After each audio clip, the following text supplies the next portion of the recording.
Hello, everyone, and welcome to Old World. We are live with another 2025 tournament match. In the elimination bracket, we have Alcaras versus Blaj. I'm Siontific, and with me co-casting today is Filthy Robot. Hello, Filthy. Hey, a little bit sick on my end. I'll try to keep coughing off the mic, but if I sound a bit distorted or scratchy, that's what's going on here. Yep, and also I am having a little bit of extra trouble hearing today, so if Filthy and I look like we can't understand each other, that's why, but we're going to do our best. We're going to do our best. We Yeah, I'm gonna have have a... to ask the impossible of you, Scientific. I might need you to fill more airspace than normal. Do you think you can handle it? Oh, yeah, that's fine, of course. Yeah, I've cast a handful of games solo, and in some ways I prefer it just because the way that I accommodate myself involves me reading a big chat bubble that's up on my screen. So in some ways it can actually be a little bit distracting from the piloting the streaming experience with having a co-caster. Maybe if I was doing the co-casting, it would be a little bit different. Uh, but when I'm piloting, I have this big text bubble on my screen that I have to move around sometimes.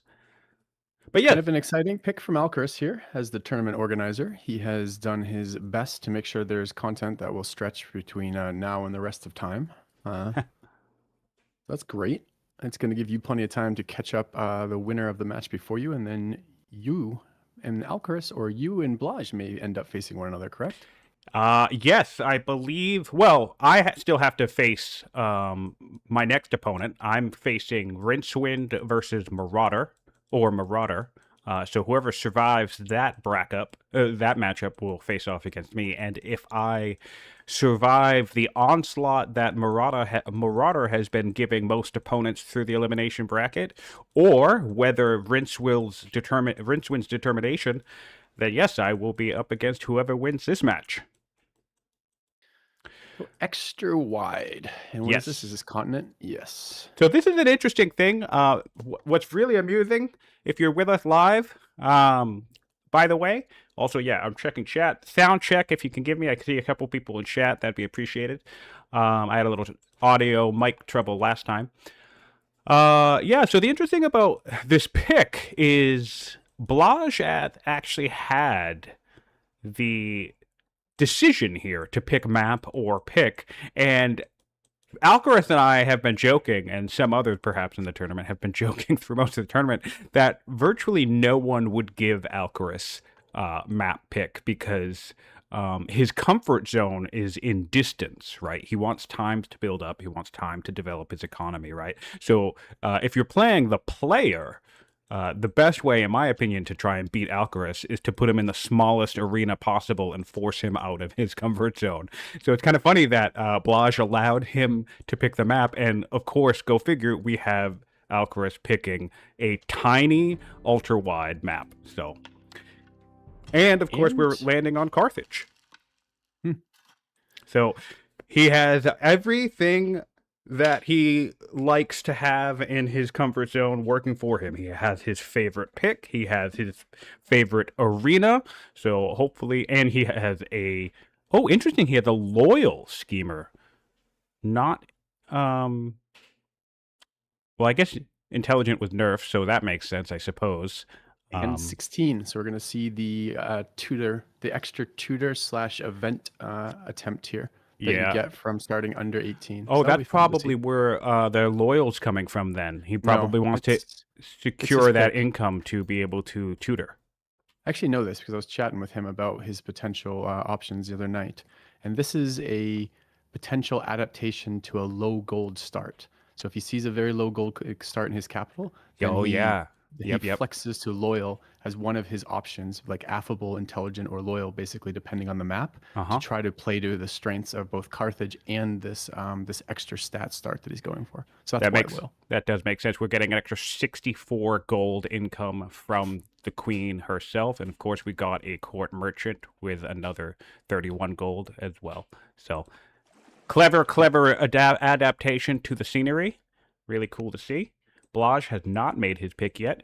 gonna have to take some time. What I think is fascinating about these ultra wides is that yes, they're wider arenas, and sometimes they create more city sites, and we'll get a city site count in a second. But if we look at these southern mountain ranges and how we're split into kind of like two peninsulas, I suspect what actually will come into play here is the players are kind of gonna funnel themselves toward each other pretty quickly, I think. So we might see some action earlier than we might normally expect on this map, especially because with continents, continents is a smaller arena in general compared to inland, not inland sea, but something like coastal rain basin. I think actual ratio wise, coastal rain basin is the largest map in the tournament. I hope I don't end up bursting your bubble. And maybe you're right. We'll see some early conflict, which is always fun for the viewer. But I'm not sure that that's actually going to end up true. I think at this stage of the tournament, this is the losers bracket. So we are seeing people who have already lost once. So it doesn't mean they've had a particularly great run in the tournament if they're in this location, but they've won some games to get here as well, right? So what we're going to see is some better players. And as the tournament progresses, we're going to see more of that. And I don't think strong players are going to allow a bunch of tribes with water access to their capital to sit behind them. So I think we're actually going to see Alcaras, looking at his start, spend some effort to both buy up the Vandals and Numidians because he's Carthage, and also to make sure they aren't raiding his backline as he expands too far forward in a horizontal line. So I don't know. Maybe we'll get some conflict, but I think the players are going to be having to devote resources to not losing to the tribes in the background. Of course, Carthage is going to have an easier time to do that because once they start seeing these Vandals pop out, they can wait until a decent amount of them pile up, hire a bunch of them right out of the gate, and then use them to clear the camp without actually having to send units all the way down here, and then pretty much do the same to the Numidians if they want. Yep, and we do have a pick from Blaj, an educated schemer. So schemer versus schemer start. Makes sense. Pretty strong archetype. One of my favorite opening archetypes.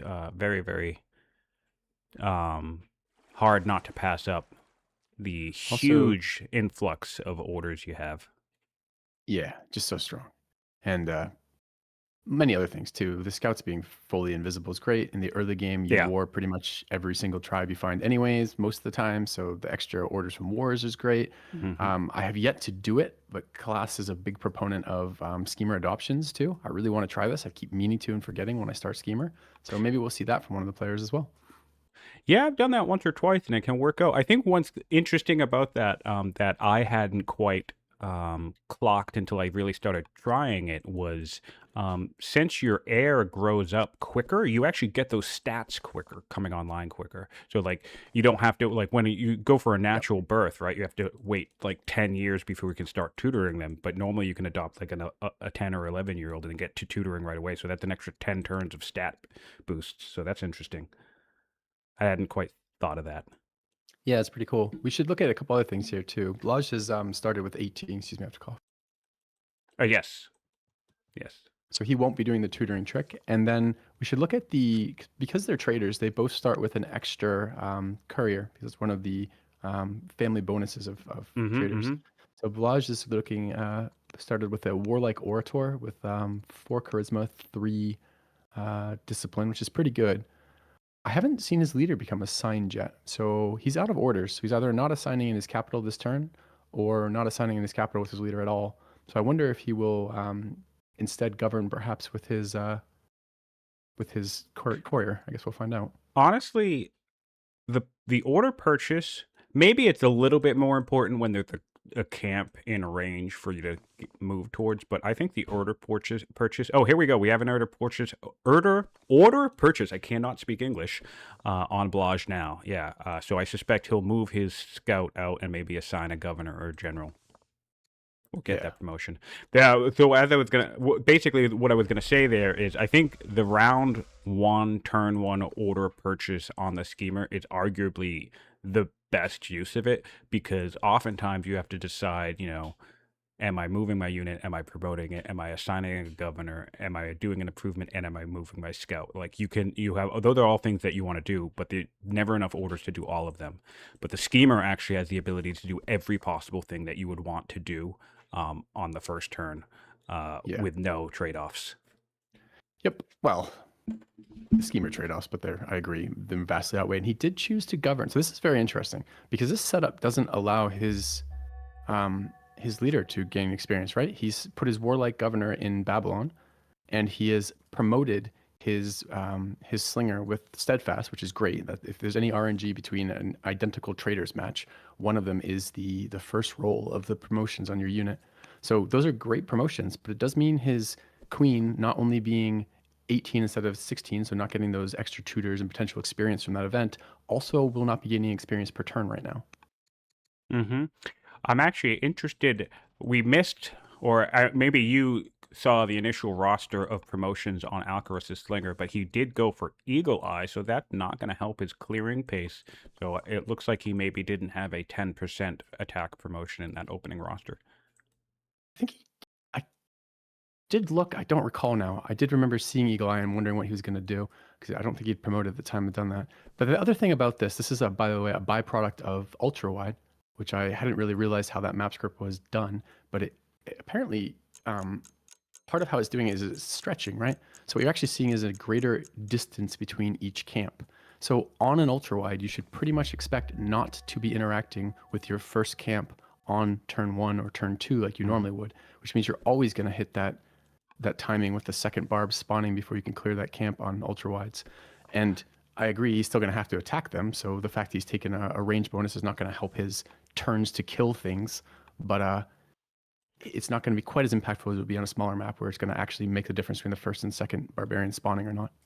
It can still depend on script because, especially, I think it's more likely you're more likely to encounter that on this type of script with the continents because I feel like what ends up happening is I see this type of split where it's like there's kind of like two peninsulas on each end very often in this script. So what ends up happening is that end up getting your free site put directly in front of you, which doesn't give you access to clear. But on a different map, like if this were Coastal Rain Basin, he might even have land access to this Vandal site, so we would actually have a site near enough by to clear. But yeah, no, it's definitely a consideration. And this might be the very first tournament match, or maybe not, maybe Marauders match, but there is no more barb hiring anymore, so he's going to have to full clear these 3 camps directly in front of him. Alcaras is.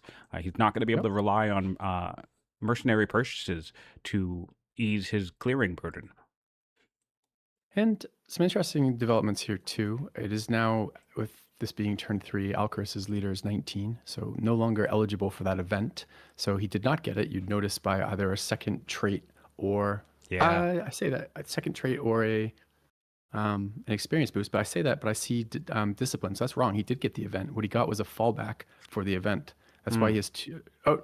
No, right? 4 -1. No, I'm wrong again. No, that's just loyal. No, okay. I don't think he got the event. He does have a tutor queued up still, so he will get some tutoring in. Yeah. But yeah, it does not look.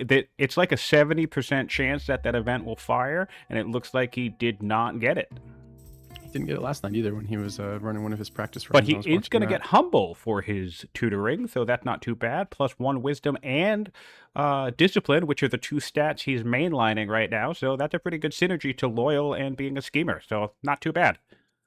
Yeah, and it may actually help too. The triple discipline on it's not on his scheme, on his slinger. Sorry, I was thinking for a minute that it was promoted, or attached, so he would be getting the extra experience, but no, not the case. Yeah, to be honest, I really like generaling the opening schemer, and I've even become a fan of just kind of generaling my leader to start, well, in general, because the increase of legitimacy there is just so great. Your legitimacy scales up very quickly if you're clearing camps with your ruler.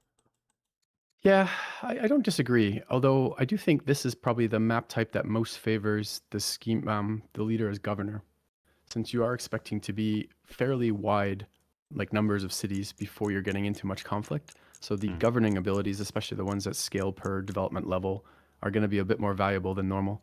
So I don't hate it either way on this map.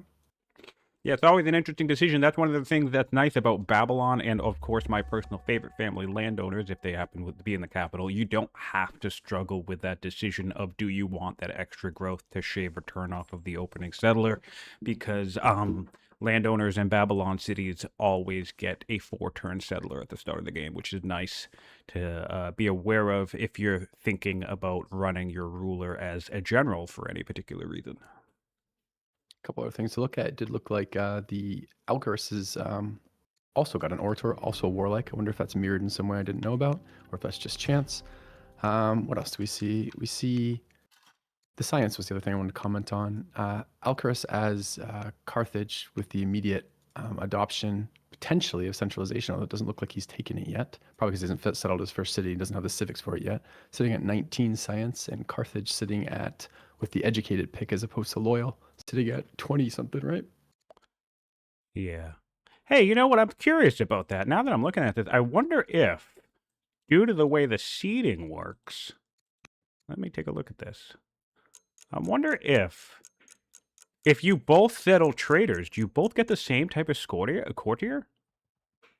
That's what I was just commenting on. I don't know the answer to that. It might just be chance, or it might not be. Yeah, interesting. The courtier types do matter. Alcaris and I looked this up last night.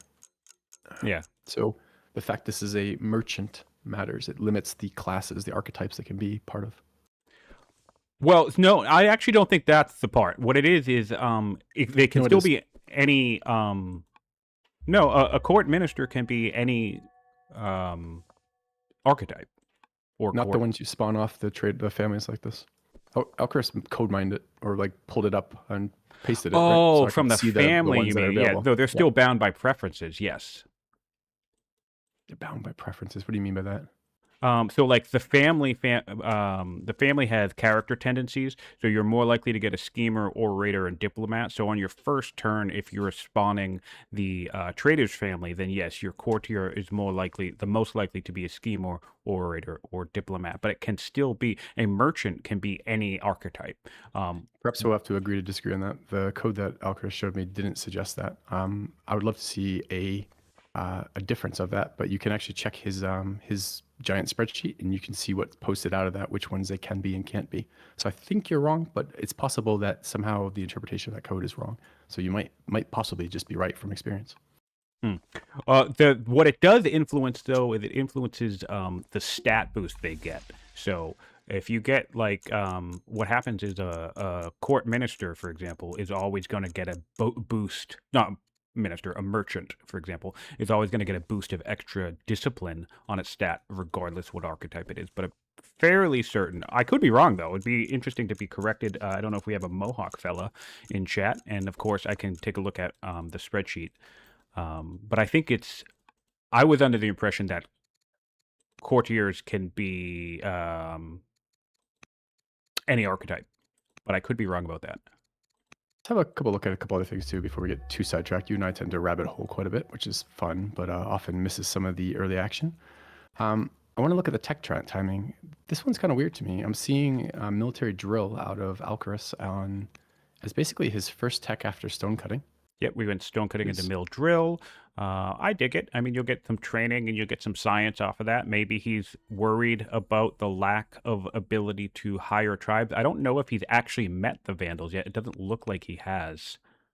Has he? Yeah, he has not met the Vandals yet, so he can't see a nearby tribe that's close enough for him to hire and upgrade into a unit yet, so he could be thinking about getting his military production up. Yeah, and some interesting things for Carthage with having extra training for upgrades on their tribals. Of course. So the tech is almost the same now, 23 to 20. Mm-hmm. And we have an aristocracy opening, divination into aristocracy for the Babylonians. That's a classic science-based opener. Interestingly, I've been avoiding that as Babylon a lot lately. I've been using their initial science to go in a different direction. But no, definitely a good opener. Common. Also seeing a hunter's city up front from the Babylonians going directly into Slinger, so both players building their opening military unit. Alcaris is forward settle here of his rider's seat is taking a little bit of damage. He did have to do this in order to save his slinger. His slinger would not have survived out here in on its own because of the pace it took to clear that camp. I'll actually be curious to see, with this river, Blaj should be able to clear this military, this warrior just fine, but he's going to have to clear the warrior first before he takes the camp. That's actually something that's been changed in the last few months, because for the longest time, if you just cleared this camp, this melee warrior would just sit here bashing on you indefinitely until it was dead. It would never retake the camp, but now it had the random chance to just step back and retake that camp. So, do you know the percent chance of it doing that? I think it's 50-50. Okay. I think it's supposed to 50-50 per turn? Or does it like set out a priority? I think what it decides to do on any given turn is just supposed to be as random as it could be. So it's either going to attack you or it's going to move, and I think it's going to just randomly decide to do it. Because I have still, since the change, I have still had a unit that's next to a camp choose to attack me, but it's unreliable. It's not reliable anymore. Some other interesting things happening this turn. It was a forced march to get that settler down. Statesman means a big influx of civics. Looking at this, he still is not. There goes centralization. So it looks like he was waiting on another city settle for that. Probably because he put that governor in early and didn't quite have 400 off that. The other thing difference that's going to come out of this is the slightly different family options. Hunters versus riders here. Riders giving that extra initial scout. So Alcaras will have 2 scouts here, one to go find his opponent and scout around like Blaj is doing with his scout, and one to go explore the tribes and figure out his land that he wants to settle. And also, of course, you're going to get an extra influx of legitimacy by having the second scout, because you're going to be more likely to find landmarks before your opponent. And of course, the riders have their extra 2 orders in the seat, and the statesman gives the 1 order, so we already have an extra 3 orders on Carthage over the Babylonian player. Very, very useful opening to have both statesmen and riders in your kit. Persia is another one who has that nice combo. Really important too to do either artisan or riders or both with schemers, especially schemers like with this type of opening, right? Which is, you have these extra orders. That is the power of your archetype. You need to be doing something with them, and converting them into legitimacy is a great thing to be doing with them. Converting them into extra improvements is a great thing to be doing with them, but just like ending the turn early with orders is so bad. Yeah. And that's another thing that makes the riders family particularly synergistic with schemers, in my opinion, because I think the schemers have the best ability of utilizing all of both scouts early in the game. Yeah, although I think artisans and champions, which are the other 2 the other 2 families that give free units, are also decent to soak those orders up. 100%. No, I agree with you. Totally. And actually, that's one of the reasons, not to get too sidetracked, but that's one of the reasons why I actually think Persia makes a great builder faction, because Persia has so many orders all the time. It's almost overkill. It's hard to spend them all. And I think one of the handicaps of having a builder archetype is that you run out of orders quickly because you have so many workers that you can churn out quick. So I think there's a nice synergy there. It does look like this barbarian unit has chosen to strike the slinger. So we'll see if continues to do so. Oh man, see, this is interesting. I'll be curious if it keeps attacking. I'm going to keep an eye on this, because I'll be curious if it respawns the camp. That'll be a little bit of a momentum setback. Yeah, it's quite bold of Blaj. I'm suspecting he doesn't know that it can go back into that city site. It's possible. Deciding to attack here for 3 turns means certainly possible. It can be difficult to keep track of every minor change, and it could be muscle memory here that having him rely on the fact that the Marauder is going to stay put. Some other interesting things going on here. Blaj's leader picked up Warlike. Warlike and Strict started educated, so at 3 positive traits already. He's slotted that schemer as a governor in his 2nd city. Nice. The Hunter city, which is great, because that's going to be providing the Warlike boost to offset the negative from the -1. As well as Strict.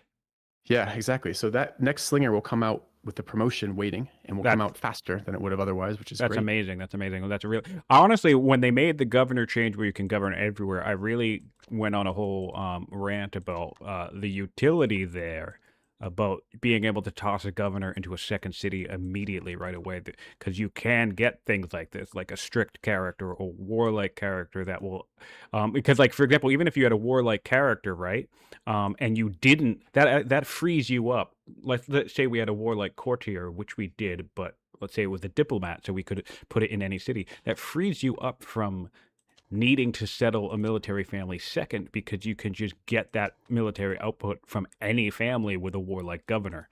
So yeah, there's lots of interesting possibilities there about being able to have that opening governor really quickly. Of course, it does tax your civics, but we're making 61 civics per turn in Babylon currently, so that's pretty solid. Yeah, we've seen Alcaras now also assign governors to both of his cities, and has chosen to make his warlike courtier an ambassador. Interesting. Yeah. Whoa, holy shit. I mean, that's 80 family opinion and 60 religion opinions. So Oh yeah. And it I don't blame them. Still leaves I think it still leaves the unit available. I think it still leaves the unit available for tutoring too, with 2 kids coming out. Oh wow, that's crazy. That's going to be 140 opinion once he gets paganism up and running.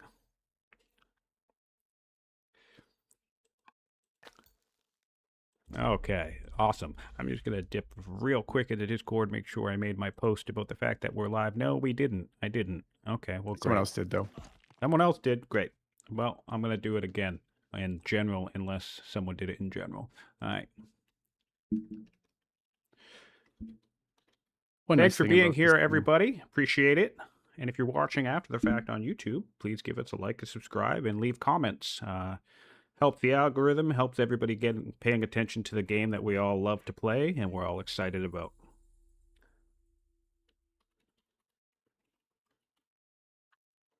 One nice thing about this map, wide being a bit of a scary thing to cast because it's going to be a long game, is they do get to do simultaneous turns for quite a while.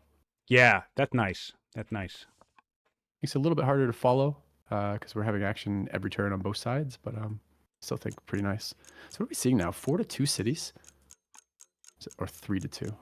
Yeah, actually, I didn't do a city count, so let's take a peek. We have 1, 2, 3 down here, 4, 5, 6, 7, 8, 9, 10, 11, 12. So 12 on each side, 1 in the center. That gives us 25 city sites. We have the Thracians, we have the Gauls, Vandals, Scythians, Numidians. So it looks like the Danes are out in this match, but we have quite an array of tribes. This Marauder is still hanging out, going toe-to-toe with Babylon, so it looks like he will not have to deal with any camp respawn. Yeah, it's very interesting. So either he dice rolled 3 50-50s and won them all, or it doesn't decide each turn. Yeah, exactly. I mean, it certainly could not be working as described, but the last time it was changed, at least Fluffy and I both tested it a decent amount, so should be working that way. I'm not doubting that it's happening. I'm just saying an interesting outcome, because it could be really game-changing right now if he has to, like, he'd have to retreat that slinger if it spawned another camp, and he'd have to come back, and that settler would be sitting waiting, and there'd be no camp to go. It'd be a really big deal.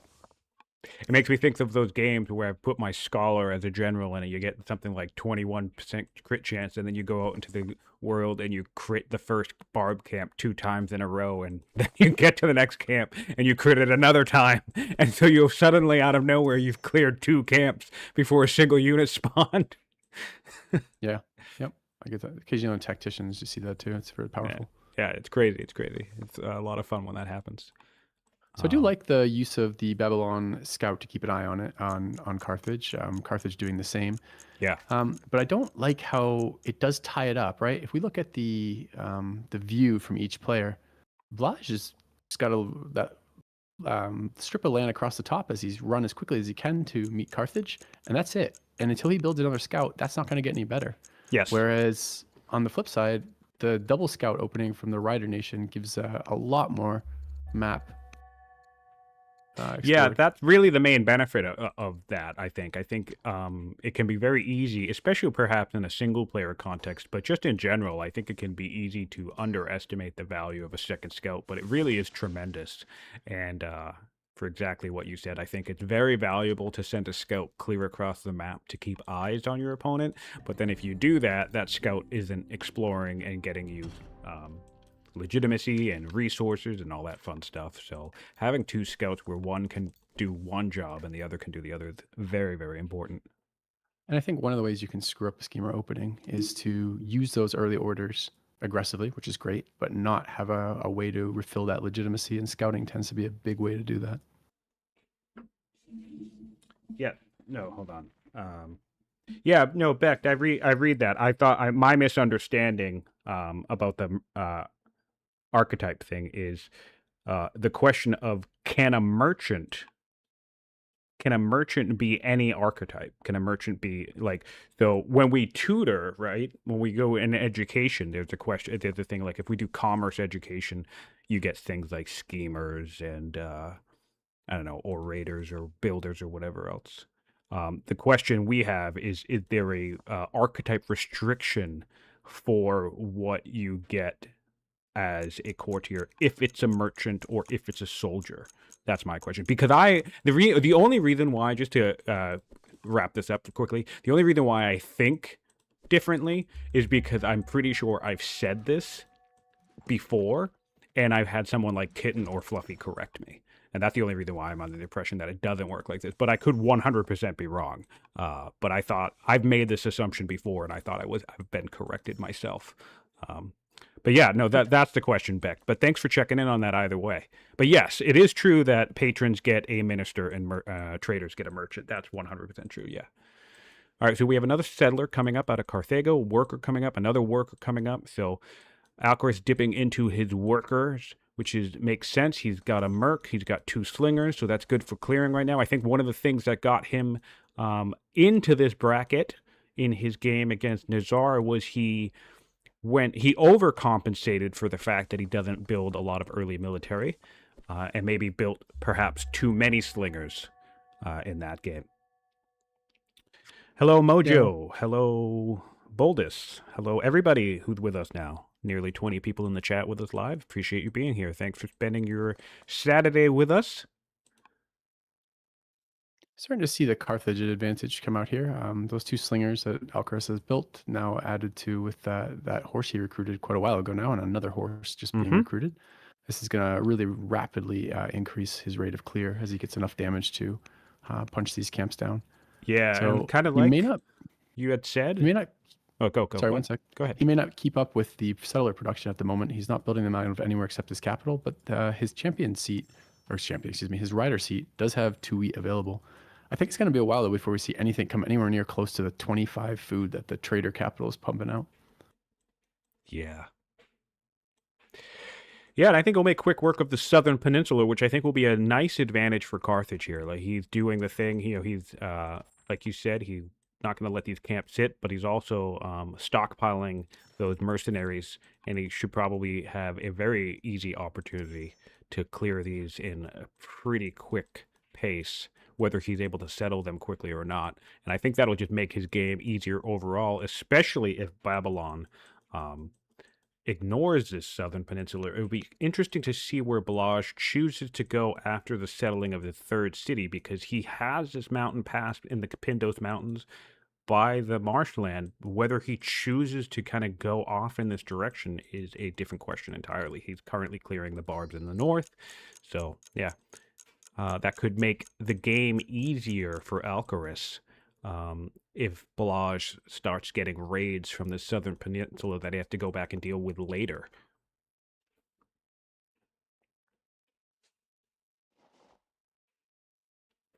I don't know what rabbit means, but you're welcome. I'm glad you're enjoying the cast. Thanks for being here. Rabbit hole is what he's talking about when we go down tangent lines. Oh, yeah.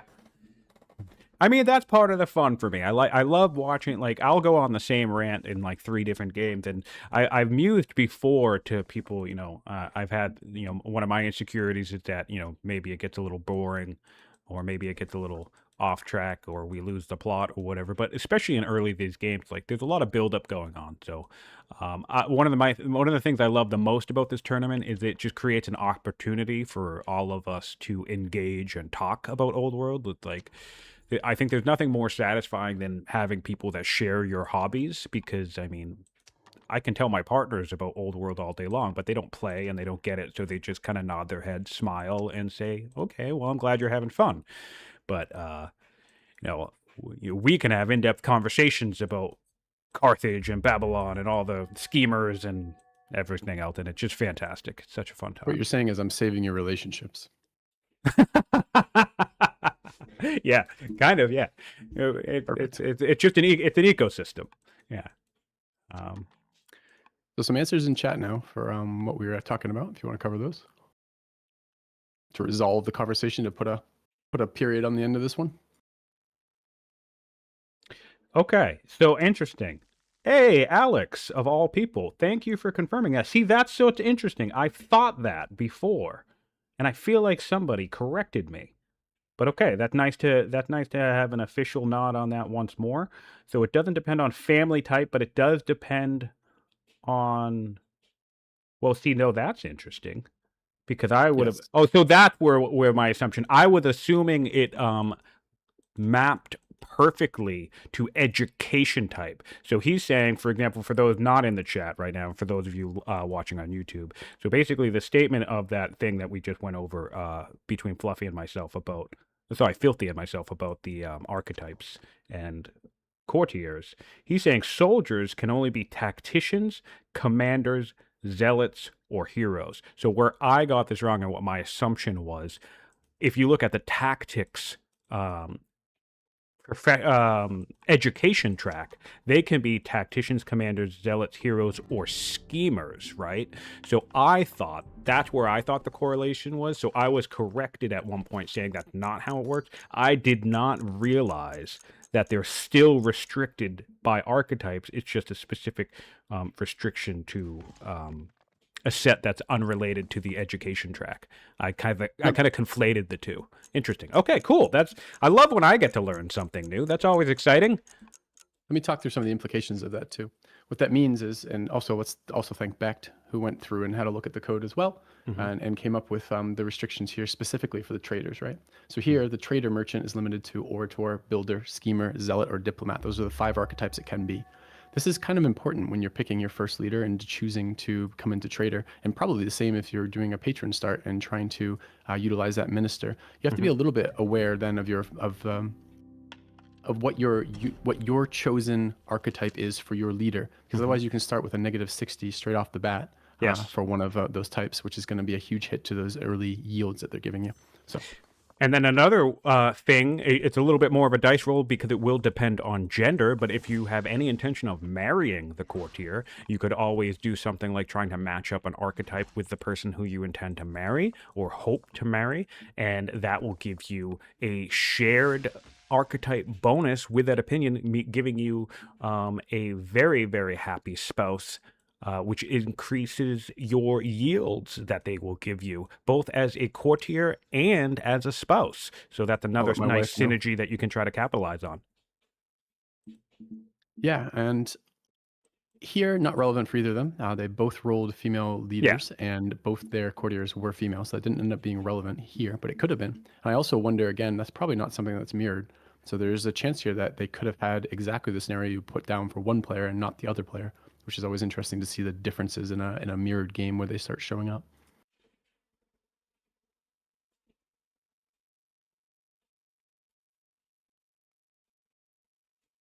We are seeing another difference here. I guess the king consort. No, they did. Wait. I just said that and then didn't look at Alcaras's his actual. That's wrong. Here it did show up male to female in Alcaras and not in Blaj, and he did marry his. Yes. His courtier. Alcaras married his. I'm sorry. I was reading. I didn't catch you when you were saying that. Alcaras did marry his courtier, and they are very much in love. Yeah, and you can see the yield difference here, right? For that 216 on the king consort there, and I was just looking at Blaj's. Blaj's family already up to 3 children, right? and they're at plus 115. I was trying to compare it to Alcaraz, but really, Alcaraz is getting a little bit unlucky, it looks like, on terms of the number of children coming out of this so far. But that's just a wild amount of standing with Yeah. the plus 200 on his spouse like that. Yep. So getting those very nice yields. Yeah, so for we're getting a 158 gold from the Carthaginian orator that came in, and we are getting. Actually, did they both marry them? No, they didn't. All right, No. and then this orator. So yeah, it's almost an extra 100 gold, not just for being married. Just to be clear, for those following around, it's for the opinion bonus. So for those of you unaware watching, I'll go over here again one more time, and we'll look at this too. If this friendly tooltip, so yeah, your yield modifier is increased by 100% for anything that this character ends up doing, basically. So the jobs that they have, and that's why if we look over as their ambassador, they were making a massive amount of family of opinion and religion opinion, because all yields from this character are increased by 100% for being friendly. So yeah, that's a really nice get for Alcaraz. I think there's more to it than that, right? I believe the spouse yields are different than the courier yields as a percentage. So Yeah, yeah. So that's the other thing. There's three different type of basically. If you look at a stat, right? So discipline, you get this as a leader, consort, successor, courtier, all the thing. But any one character will yield all of these things for whatever roles it fulfills. So in this case, what we have here for discipline, we're getting the discipline from the courtier, we're getting the discipline from the fact that it's our consort, our spouse, we're getting the opinion from the fact that it's our ambassador, and then all of these years have been increased by 100%. So getting a very, very happy spouse and giving them a job is amazing. This is where I was building towards, because right now Blaj sitting at plus 21 gold, which is Crazy. nothing at this stage of the game, but it's not a lot either. And then we swap back over to Alcaraz, who, hypothetically started the same family. There's a lot of other things playing into here, but one of the major contributors, Alcaraz is at plus 382 gold. One of the major things playing into that is, as you said, 158 of that gold comes from that courtier. Yeah, as crazy. Opposed to on Blaj's side, that same courtier with the same discipline boost, right, is only providing what, and is in good standing too. But is only providing, where the hell is it? 46. 46, yeah. Yeah, 46, yeah. That's pretty impressive. That's crazy. It's crazy, yeah. Setting up to allow that dice roll of whether or not you hit the right. I mean, you can set yourself up to, it's not pure luck, right? Because you set yourself up to take advantage of it when it occurs. It doesn't occur every game, but when it does occur, you get to take advantage of it. Kind of like that looking for the early experience boost or extra trait from being 16 there as opposed to 18. Well, yeah, it's also something. There's a good amount of luck in it, but also I think it also requires paying attention. Yes. Because sometimes I think we had in one game where what you were describing about the archetype difference, it did happen. Somebody's archetype oligarch mismatched their leader, and so that not killed, but that slowed down their opening barb camp. They had the ability to get a 7 damage attack on that opening camp, but it went down to 5 just because of the opinion. So yeah, I mean, luck is going to play a factor, but of course, I think Alcaraz has done well here to. I think marrying the courtier with traders and patrons is an interesting decision to keep in mind, because it can really create a difference like the one that we're seeing in things like yields. It doesn't mean it's always the best thing to do, but it's certainly a tool in the toolkit and something to keep in mind to capitalize on great opportunities that present themselves.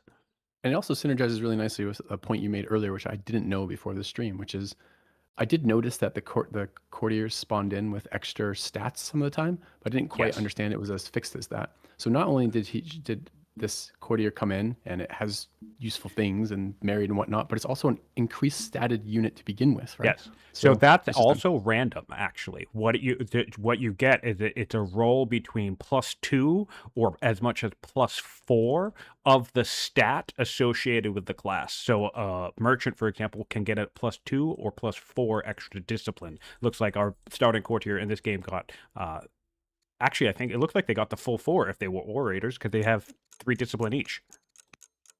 Was that mirrored? Did we look? It was mirrored. It was mirrored. They both had the same courtier. I'd be curious if the courtiers themselves are mirrored, because it does look like they both got warlike orators with 3 discipline. Oh wait, no, with whatever stats that they had.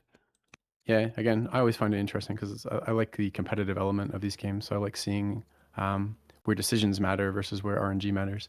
And interesting there because the RNG of Alcaras being able to, or Alcaras marrying, I guess we should have checked. Was it an event that he married? Did he send the marriage proposal to that unit? Which is I would fully expect he spent the civics. In fact, we can probably check. If I check, find that out because that becomes a skill expression as opposed to a random thing, which is a bit more lucky, right? Never mind. I mean, he married on turn 4, so I would say maybe that was probably just an event. Why? But of course he could have made the decision on turn 3. Yeah. Oh, I would say it's an event on turn 4 because he would have had the orders and, since he's Carthage, the civics to just do it immediately on turn 1. Well, turn 1, I guess it wouldn't have been. Yeah. Anyways. So I'm just making that. I'm just making an assumption. I'm not saying definitively that I know it was an event. I'm just saying I assume it was an event because if it were me, I would have just done it on turn 1 with a schemer and everything. So courtiers are not mirrored. You might want to look into that, Alex, because yeah, it would be very unlikely that they both spawned a. Because look at what we got for courtiers here. They have 5 archetypes they can choose from, right? But they both got a warlike orator with max roll. Yeah, with 4 discipline, because they're sitting at 3. Orators have normally -1 discipline, so that's on that side. And if we go into Babylon, I believe, we have the exact same thing, right? Yep, warlike orator with 3 discipline. So yeah, you guys might want to look into that. And honestly, I don't think that's a problem.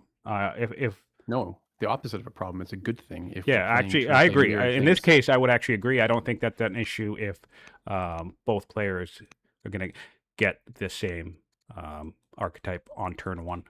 Of course, that would be different if, like, let's say Alcaraz settled traders on his first city and then Blaj settled traders like 4 turns as his second city. Then I would expect the courtiers are probably going to be different because it's a different time in the game and things like that. But for the first settler, I think that's probably fine. I mean, it's not impossible that that's just random. You know, I suppose if all the rolls. I've seen this before. I feel like I've seen it before. So there's just no way 2 warlike orators with 3 discipline. There's just no way. No, that's not that unlikely. I mean, there's probably like 15 or 20 traits that thing can spawn in with, and then that range of whatever you said, 3 of what it could come in with. That's not impossible to hit that kind of odds. It's rare, but it's not like astronomically ridiculous odds, right? So you'll see that kind of thing. 5 archetypes with 20 traits, and then again, don't forget the fact that the 2 discipline, it could be 2 discipline or 4 discipline to hit all 3 of those. That would be astronomical odds. There's like a 1 in a million chance.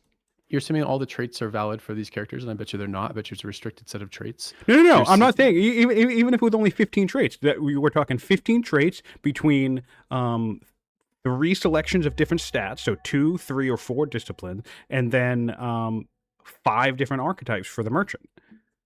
So if you do any number of combination, I don't know. So Beck's a statistician. Give me the amount of configurations between 5, 3, and I don't know what we want to pick 10 traits. So 10, 5, 3, and 10. Go with the 15. I think 15 was a rough. All right, so 15. I'm not trying I think you'd come up with like a million. I have no idea, but certainly 10,000. Okay, Alex says merchants can only have 1 of 10. So let's start with 10 then, and let's try. I am curious though what that would be. Yeah. So if Beck's playing along and wants to do it, sure. But I'm saying that enough games. Again, as someone who just played games for a living for 10 years, you play enough games doing the same thing or similar things, you see a lot of outcomes that are unlikely show up sooner or later. So of course, yeah, sure. We could have hit that 1 in whatever it is. So, but my favorite thing in this game is helping Mohawk realize that something doesn't work the way they think it works, because the amount of times we've been in situations where it's like, oh, it works like this, and then someone who does play this game a lot says, Well, it hasn't done that for me in like 6 months, and then we either discover A, it's a bug, or B, it's never worked like that. I can probably count on both hands. Yeah. So One not in bad. 150, says Alex Manzares. Also, thanks for being here, Alex. Very You're just thrilled to multiplying have out. you in the stream. For those who don't know, for everyone who thinks that this game has phenomenal AI and thinks it's actually interesting and challenging to engage with the computer in a fight and thinks they do good tactics and all that wonderful stuff that we love about this game and about and dislike about other games in this genre.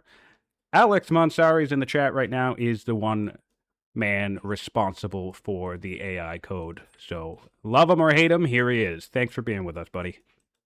I'm going to point out some other game things that are going on that are fairly interesting from my point of view. Becht has, or excuse me, Becht, Blaj rather, has Yes. picked up a early monasticism. I didn't see if that was a tech Wow. itself, like he hard teched it or somehow vented into it or something like that. But he doesn't have a Wow. religion. So I suspect that's going to be then for the laws. It's the only thing that makes sense when you don't yet have a religion, or he thinks he's going to grab one. I thought I saw an acolyte coming up in Alcaras' side of the map earlier as a specialist. I did. So Blaj has also started his Elder Shopkeeper, which is very powerful. But by doing that as he's done, getting those 4 turns in it, he hasn't invested in that acolyte yet. He's gone for monasteries, and pyramids have also gone down for Alcaraz. So, and that second acolyte is coming up right now in his statesman capital. So what we're going to see is Zoro is going to go to Alcaraz. I don't think there's much that is going to change that. Maybe I suppose if we don't see the culture high enough to rush in any of the secondary cities, and Babylon's not yet there either. So what is this for? He's taken the Camel Archer card too from the tech that's come out of that. So is it going to be polytheism, monotheism? He's not taking either of those laws, and he's only sitting on 240 civics. So what is the plan here? What are we seeing? Why has he gone monasticism? I don't see an extremely high level of groves, so it's not like it's going to be the monasteries multiplying the groves kind of strategy. And I guess there's a bunch of desert in the middle, so an early Camel Archer will be strong there, and it's Camel Archers are good versus the horse units that Alcaraz is using. There's a bonus again there, but it seems like a lot of tech investment for a kind of medium to low payoff there. I mean, I suppose my best guess would be he's gonna polytheism first, and he's got the wisdom and civic shrines, so maybe he's thinking about tossing those around quickly and early, increasing his science production. That's be a very quick way, well, not very quick because it is still an investment here, way to get the science. Although I have to imagine this has to be a free tech. One of these is a free tech. Monasticism in what? Babylon on turn 15. Oh, from sages, right? Yeah, that's got okay. Yeah, sages. So it's the sage settle. Yeah. It's the later sage settle. Okay. This is the downside that you and I run into when we co-cast is we do get interested in some of the minutia, and we miss some of the game happening. So that's what happened. So the sage seat came down kind of late, right?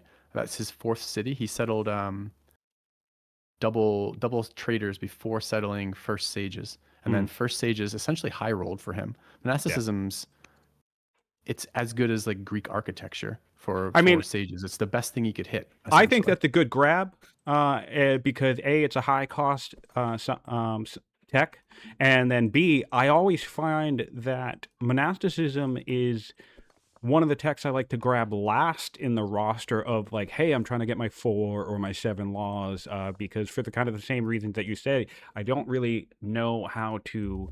Well, I do know, but in this arena, in this format, I don't tend to like to lean too heavily into the monastery play. So I tend to be a fan of when something I can get for free saves me the hassle of doing something that I don't necessarily want to do. So even though you might, on the one hand, think of that as like a dud, I actually think grabbing monasticism is solid here. As a free tech, I think it's incredible as a free tech, mostly because it's the highest amount of science he could get off of free tech right now. It's 400 science. Yeah. And now he does have an opportunity for an early polytheism law. If he feels like it, spread that paganism around, get that opinion solidified. And yeah, I mean, it'd be 1 extra science in every city. So why not, right? And if you look at this, I mean, this is sages. Sages are just one of my absolute favorite families. They're so powerful. Yeah. If you look at Babylon and if you look at the science chart right now, their total combined science each Babylon's at 485, Carthage is at 427. That's the science they've generated, right? For science production. So that law is the equivalent of 20 turns of science from their entire empire right now, from if not the law, excuse me, from the Sage free tech. That's a pretty big deal.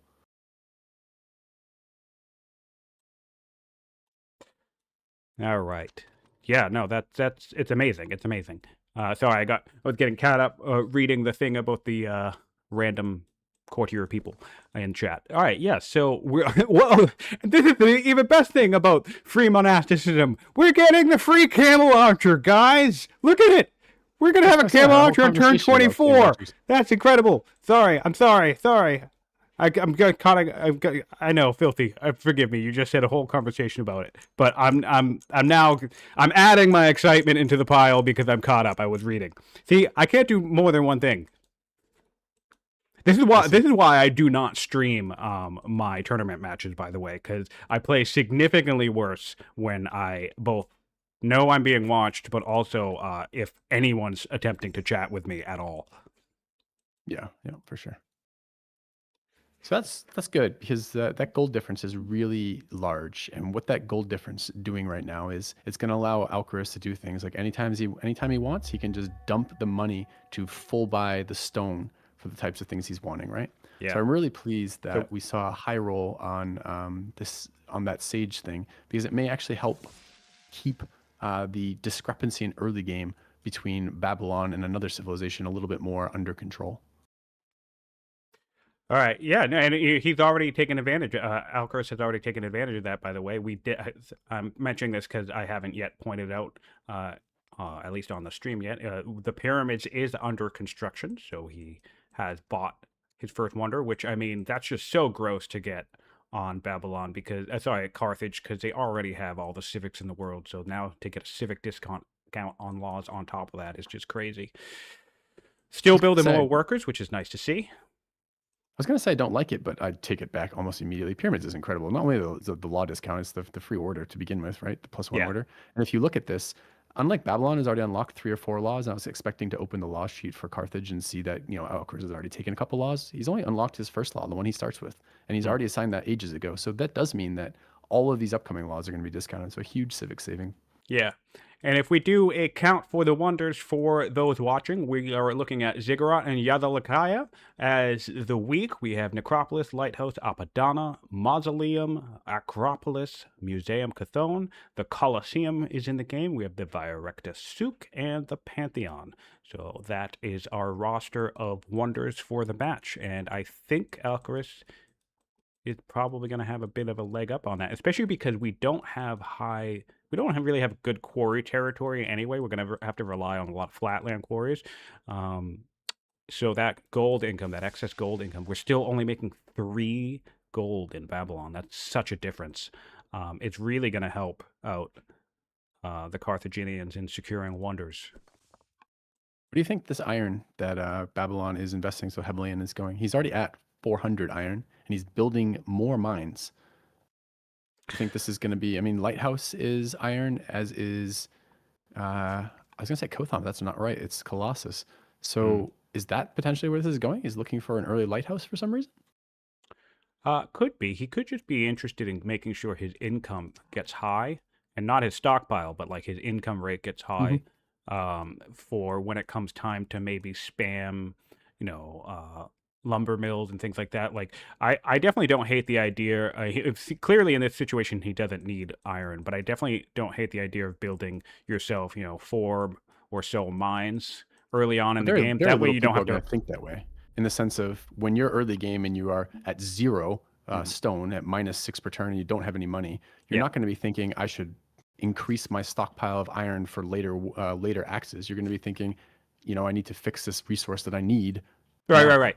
Yeah, right. So, yes, he absolutely needs quarries. Would like to see him.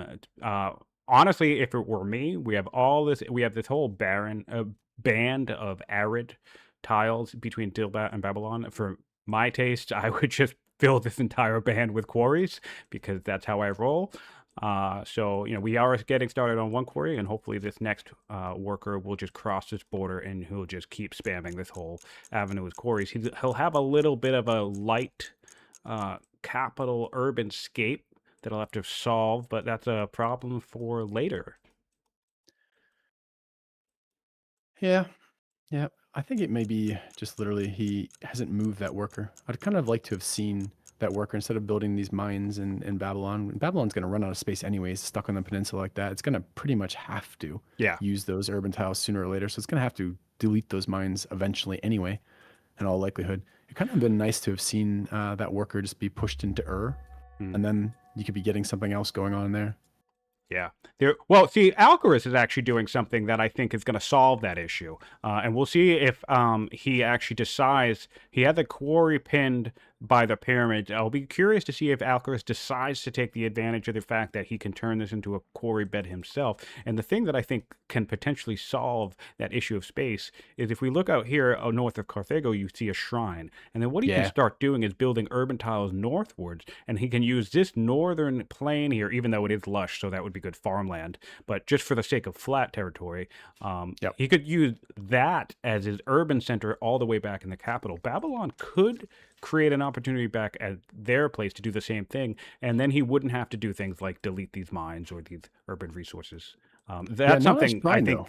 That's is sword cult. So that was the Alcaris's decision not to take the whatever it was, divine sword of smiting that makes your leader do ridiculous things. I mean, yeah, governor hero, so it makes some sense there for yeah, a kind of whatever building, right? A two culture per turn. It's okay. yeah, It's two not cult, it's not yeah. bad. It's just not great. But I agree, it was an intentional placement to set up for building his urban tiles along the coastline, which is smart. Yeah, and I did miss that, so good pointing that out. This is the Sword Cult Shrine. I thought it was a regular shrine, but it is a Sword Cult Shrine, which means for those watching, he did have the opportunity to wield the mysterious sword into the Sword of the Gods and give himself extra damage on his ruler, but it looks like he has no interest in taking his ruler out of the capital and putting him into the field, and so he elected to get that shrine, and yeah, as we presume, set himself with an urban district up here.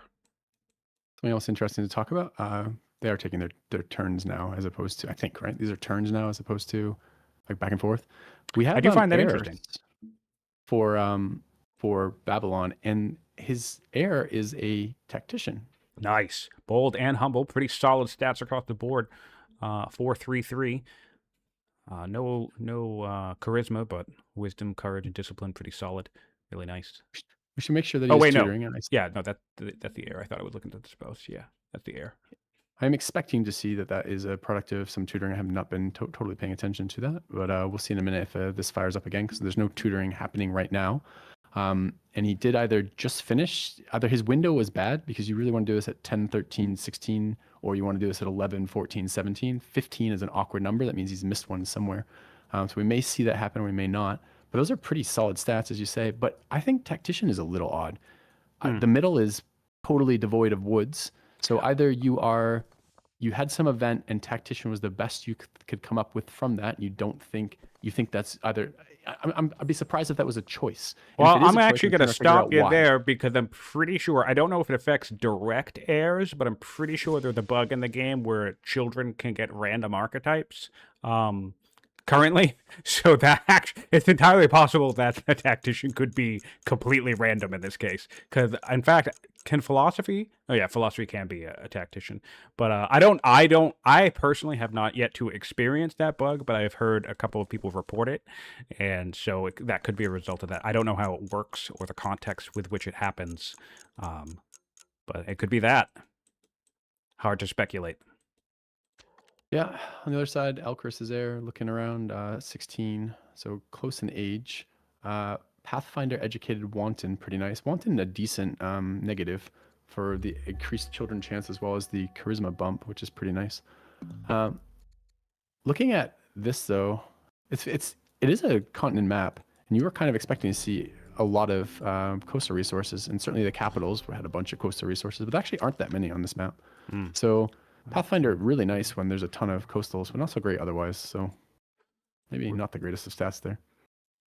Both players at 5 cities. Alcarth just settled his 5th one, so that's actually really nice to see, to be honest, because, I mean, one of the big concerns with Carthage, right, was its clearing and settling momentum because of that tribe buying. So it's nice to see that 20 turns in, Babylon keeping a nice pace on its opponent. I think that that nerfing of the ability to buy red tribes might be translating, might be working out, might be a good call. Of course, down here in this peninsula, Alcaras is getting full benefit of mercs, and he's having no issue clearing this peninsula, and he's way up ahead on that in tempo compared to Blaj on the opposite side of the map. So that's going to be a My nice. personal experience has been getting absolutely smashed by Aaron with new part of Carthage, not finding it very different at all from a player's experience. So I'll be curious too what the general consensus I is. mean, If that yeah, was enough. Carthage is definitely a tricky nation to deal with. It's probably my least favorite nation to go up against, if I'm being honest. Yeah, for sure. And it's not necessarily because it's like unbeatable. It's just it just feels so much more of a puzzle. It's like so much more of a hassle. You have to really be on your game, and you basically the thing is it's like when you're playing Carthage, you can make more mistakes because it's a very forgiving kit that they have. And then when you're playing against Carthage, you just have to be on your A game because again, if they get punished less for each mistake they make, which I suppose as a direct consequence means you get punished more for each mistake you do make. Well, there are interesting quick things on Elcris before we go on to a different topic. We're just seeing now that first barracks come down. So that was like that was the second tech he took, right? But this is now only turn 23 before single barracks, 24, I guess will be before single barracks finishes, which is kind of an interesting thing to see. He also has his religion up. It did, of course, with unerring accuracy, like in every one of my games, home in directly on the seat of my military faction, and that's where I will have to produce my first disciple. So it did the same for Alcaris. I'm glad to see that luck is for everybody. Look at this political situation in Carthage. We have already this early in the game, and it's plus 635 opinion in the Traders Nation. That's all because of this crazy, infatuated. Well, a huge part of it because of this crazy, infatuated um, husband that we have, and then even the religious person is conspiring with us. That's just wild, wild opinion. That is not random in the sense, right? This is something that happens when you have a good cash inflow in your empire and you can afford to spend on the types of actions that will result in these relations. Yeah. That is an incredible setup. We did see Blaj do what you'd suggested. He hasn't chopped these forests yet to make those adjacencies, which I think I'm going to want to see him do at some point. But he has started running that line of quarries that you were suggesting, which is kind of cool. Love it, love it, love it. Yeah, no, honestly, if you're really like, especially because like you were saying, he's zeroed out. He needs a stone, and for those watching, this is the best way to do it. Just get all your workers and just start it. Just do it. Just do it. Just do it. Just do it. Especially because if we look here, I actually forgot this. This is a trader. This is a hunter seat. So these are off type workers, right? So again, you're thinking I'm going to lose some efficiency, but if we look at the capital, well, we're out of room anyway. What else are we going to do? We need the stone. Just get it started. Get them built in a clump like this. They're on arid tiles. They'll get you a little bit of boost for being on arid. They're all adjacent to each other, which is going to get you a little bit boost even more. So in a couple of turns, we're going to be making 20 stone per turn or more, and then hopefully we'll get slavery at some point, and we'll be off to the races, I suppose. Alcaris is only at 4 stone per turn himself. Of course, he can rely on his war chest to fuel his economy, but still, getting that flat income is going to be nice long term. Yeah, starting to see Carthage benefits pay off early though, right? So Yes. Blaj slowing down a little bit on clearing, sitting on 3 slingers is what I think I saw over there. I switch over to Alcaris' side. There's 2 slingers and then like 7 horse units or something, 5 horse units here it looks like, and now a range unit as well. Also, interesting to see the settlement pattern difference. I think I prefer Alcaris here, but if Blaj is trying to leverage that tactician for some early combat, I may be impressed with his decisions too. We'll see, which is Blaj not taking the decision to enter into tribe land beneath him. So he is going to have, and he's at peace with, not peace, looks like truce with Thracians, or Vandals rather, but he's in raiding territory, right? Unless he pieces those Vandals and the Thracians, they are going to raid his back lines all the time, and they're going to have water access, which is really, really annoying. Not so much when it's not like lakes, but it's still a little bit annoying when they can just pop over like that. So he's going to have, if he expands in a horizontal line, which you're a little bit incentivized to do because you're trying to take those center tiles from your opponent, but he doesn't clear north and south, he will get raided along that entire line in a way that will drain his resources forever. Yeah, it's really tricky because I definitely think going for the center is a double-edged sword. I kind of I also want to. I want to go so. I don't want to go so far as to say it's a trap, but it feels like it can be a trap because, yeah, what ends up happening is the game is going to shift once you have a border with an opponent, and you have to worry about the threat of an invasion or the threat of what harassment or what they can do, and you have to keep basically some measure of troops along your border in case something happens. And then the last thing that you want to have happen is an attack to take place, or you want to invade someone, you're ready to go, you're ready to invade somebody, and the next thing you know, you get 3 raids from the tribal sites on the southern part of your capital. That is just such an annoying thing to deal with. It's an order tax, it's a unit tax, and it sucks. So yeah, I think clearing your back line is the way to go. Couple interesting things here this turn. Monsoon in here. What I didn't know is I didn't realize monsoons dealt damage to neutrals. So the Vandal camp actually taking damage from that, which is kind of Oh neat. yeah. Yeah, I think the order tax is really the one, as you say, a unit tax too, and it will get more of a unit tax because those units will get stronger over time. It makes it harder to clear if you leave them too later. But I think the order tax is the really big one because even if you are super efficient with your units and they're well promoted and you're not taking any pillages, it still might be 2 or 3 or 5 or 6 orders per turn you have to spend killing these things. Mm-hmm. Yeah, exactly. It's just, I mean, it's so many different things in this game. That's ultimately what it translates to, right? It's like an order tax or like this monsoon. Yeah, like this monsoon. This monsoon is going to be an order tax, of course. And that's only in Babylon, yeah.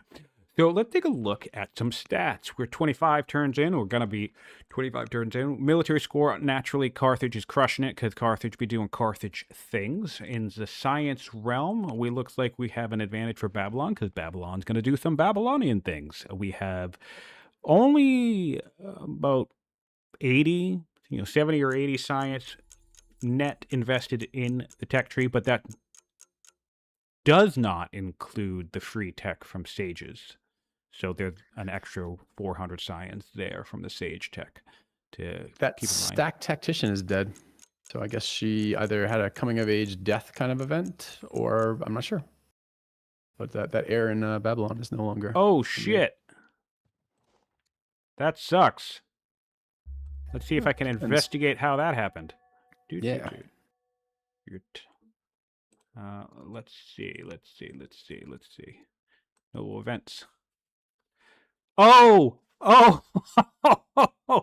Yeah, it was the monsoon. They died at sea. They died at sea? Can that just happen? There doesn't have any boats. What were they doing at sea? Just a long swim? No, there are boats. Where do you think the fishers come from? What, the heir was out fishing? Heir was out fishing. I know Blaj isn't making a lot of gold per turn, but I don't think the heir's on a fishing boat. Yeah. There's they got lost at sea. They're part of one of the monsoon events. You can get lost at sea. Is that a? You get an opportunity to try and save them, and it's stat based. I forget how it works 100%, but yeah. If you is that because he didn't pay the upfront that comes with calamities, or is that just a thing that can happen even if you are bribing the gods? I don't 100% remember. It's still new enough that I haven't memorized them all yet. Well, make sure your next 1,000 hours are spent memorizing that. It's funny, the last like 400 hours have all come from just watching the game, watching people play the game. Yeah, I know. It's been fun. I've been enjoying this tournament a lot as well. All right, so we're back in Babylon, and let's see where we're at in the tech tree, actually. We can get metaphysics, sovereignty, ironworking. Probably ironworking is very interesting here. Yeah, labor it's crazy that we don't have ironworking yet. Right, because like he's struggling on quarries, right? He doesn't have good stone income. He just literally took the stone card and is still below 200 right now.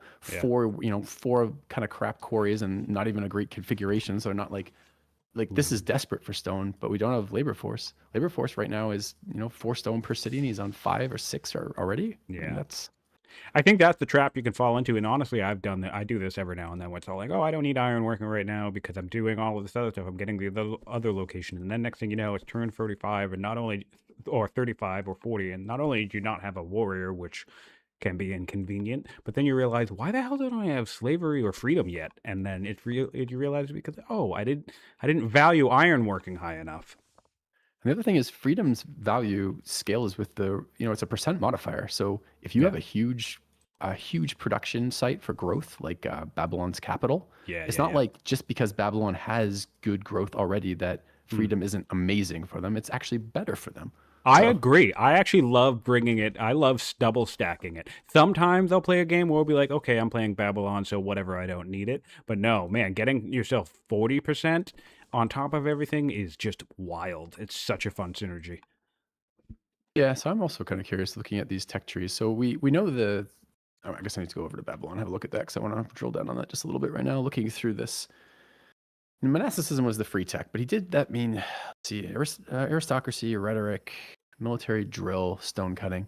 So just really did not want to pick up ironworking, and I get it. Ironworking is a painful tech to take early because it's if you don't have it, it means you have trapping, which means you can build slingers, and Hmm. slingers being the preferable unit by and large for early game. So I get why you don't want to go up for a tech that's quote unquote not useless at the beginning, but I do think you need to think about that. Especially Babylon tends to run into order issues, and by not having ironworking done and not having labor force, he also doesn't have a shot at serfdom then, or at What's funny about navigation. this is that all of the techs he has targeted in the tech tree require ironworking.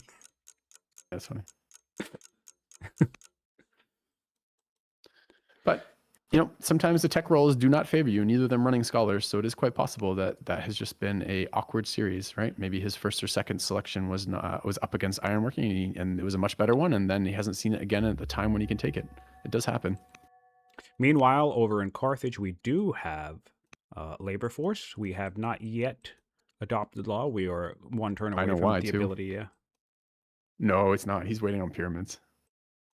Oh, he's waiting on pyramids. Yeah, that makes sense. But I do So want to three ask a turns question away then. from that.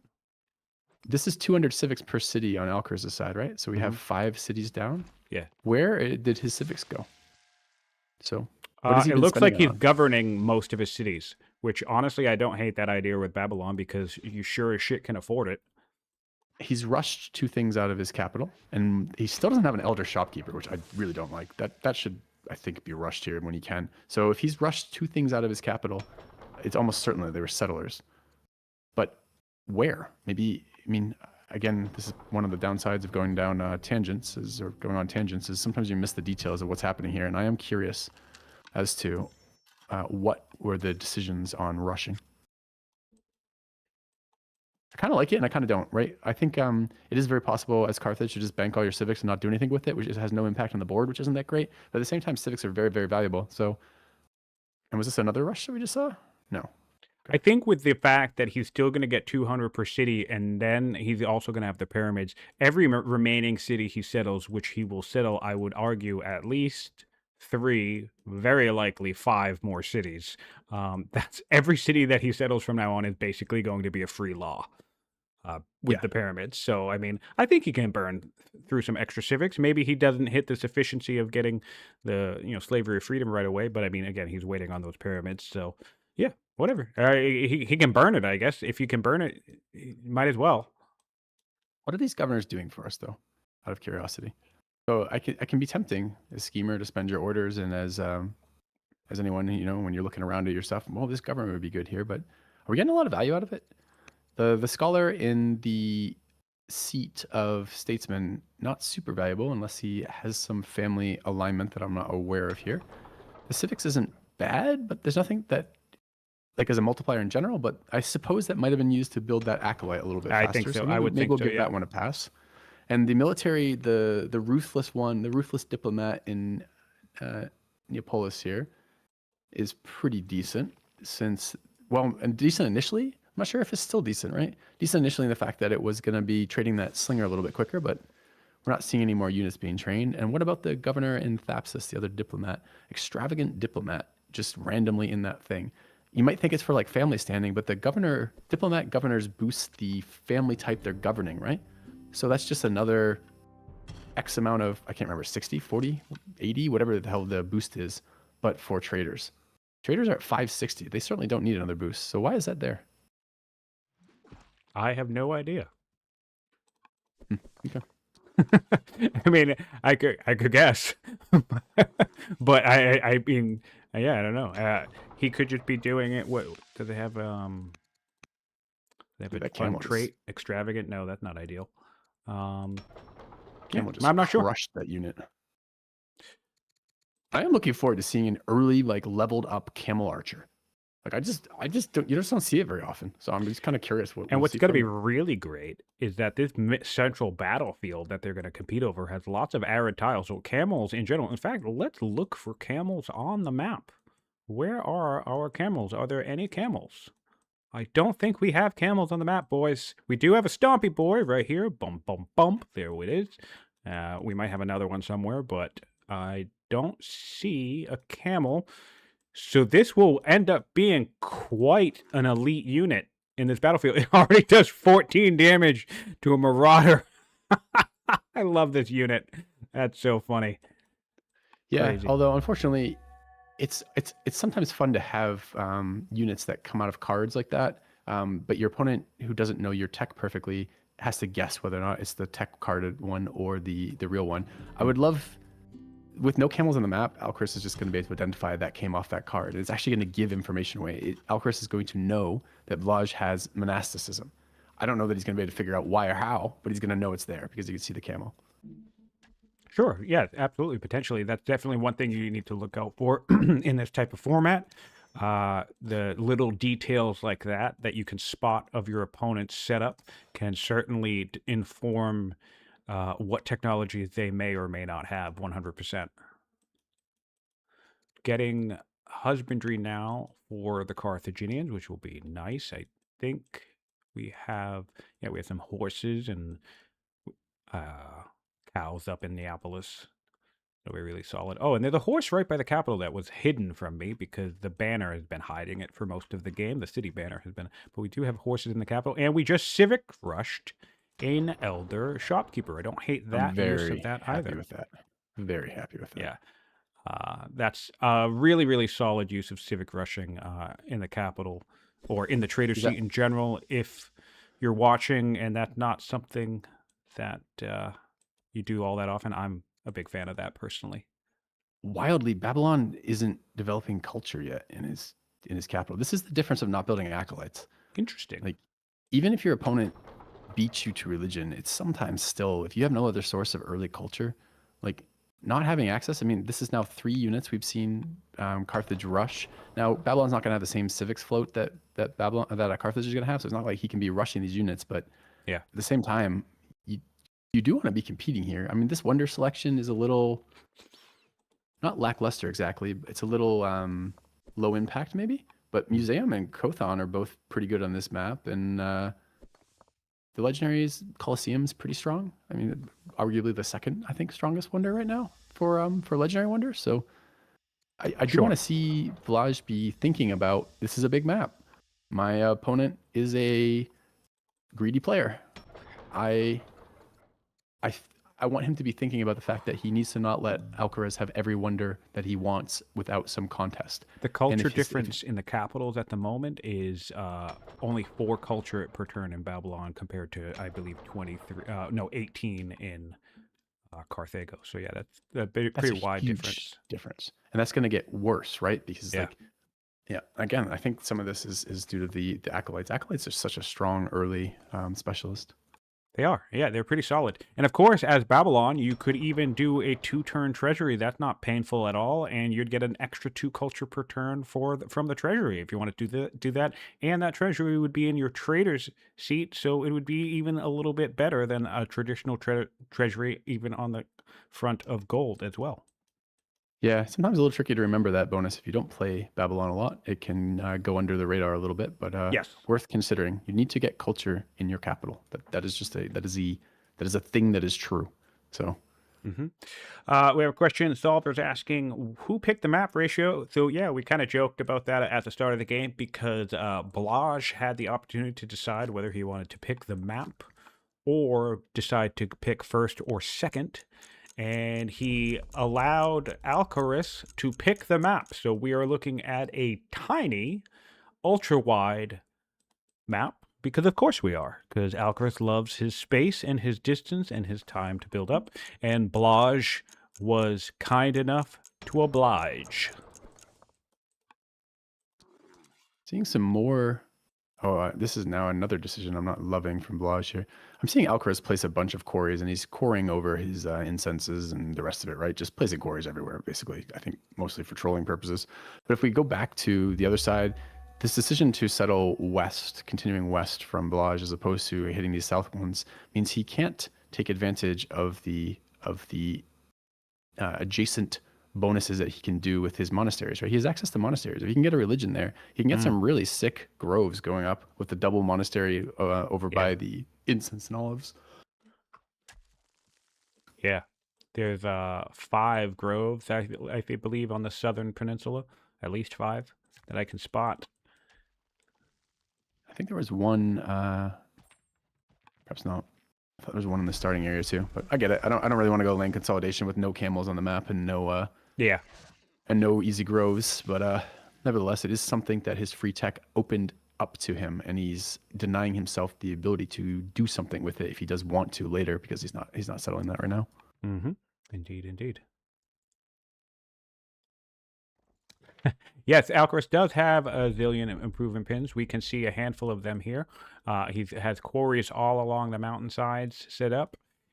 We have a bunch of granaries. This is a really nice use of shared border potential here. We're getting the 2 wheats across the capital and Maleth, and making sure that they get stacked up with a bunch of granaries is nice. He also anticipates he will be building the museum, the lighthouse, and the ziggurat. Of course, with his income, that's actually on the table, so we'll see. Yeah, I'm not big on lighthouse in this game. I just don't think it does a lot with the number of coastal resources floating around here.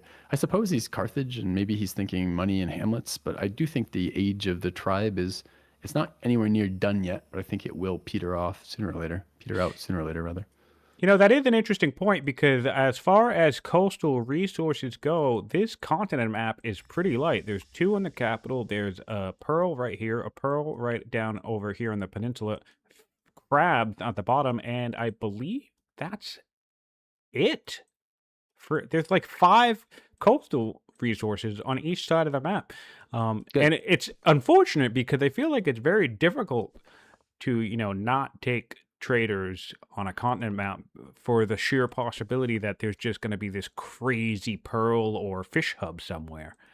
It's so weird that we're on different sides of this one. I like that interaction here, because I do think traders are very strong, and I think it's nice to. I like how the capital baited them both into playing traders. It's a continent map, and there's 3 fish resources in the capital. We should absolutely be playing traders, and then there's like no other good trader spots on the map. I quite like that. I think that's great. I actually think I'm. Don't get me wrong. I find it annoying that traders is so good that it becomes like a default pick, and then because you're not even playing the map, you're playing the potential of the map. Right, so it's like it's not even what you can see. It's like, of course I'm going to bring in traders, because pearls spawn 3 to 4 pearls a stack, and if my opponent has it and I don't, well, then they're going to buy every wonder in the game. It's annoying. Yeah.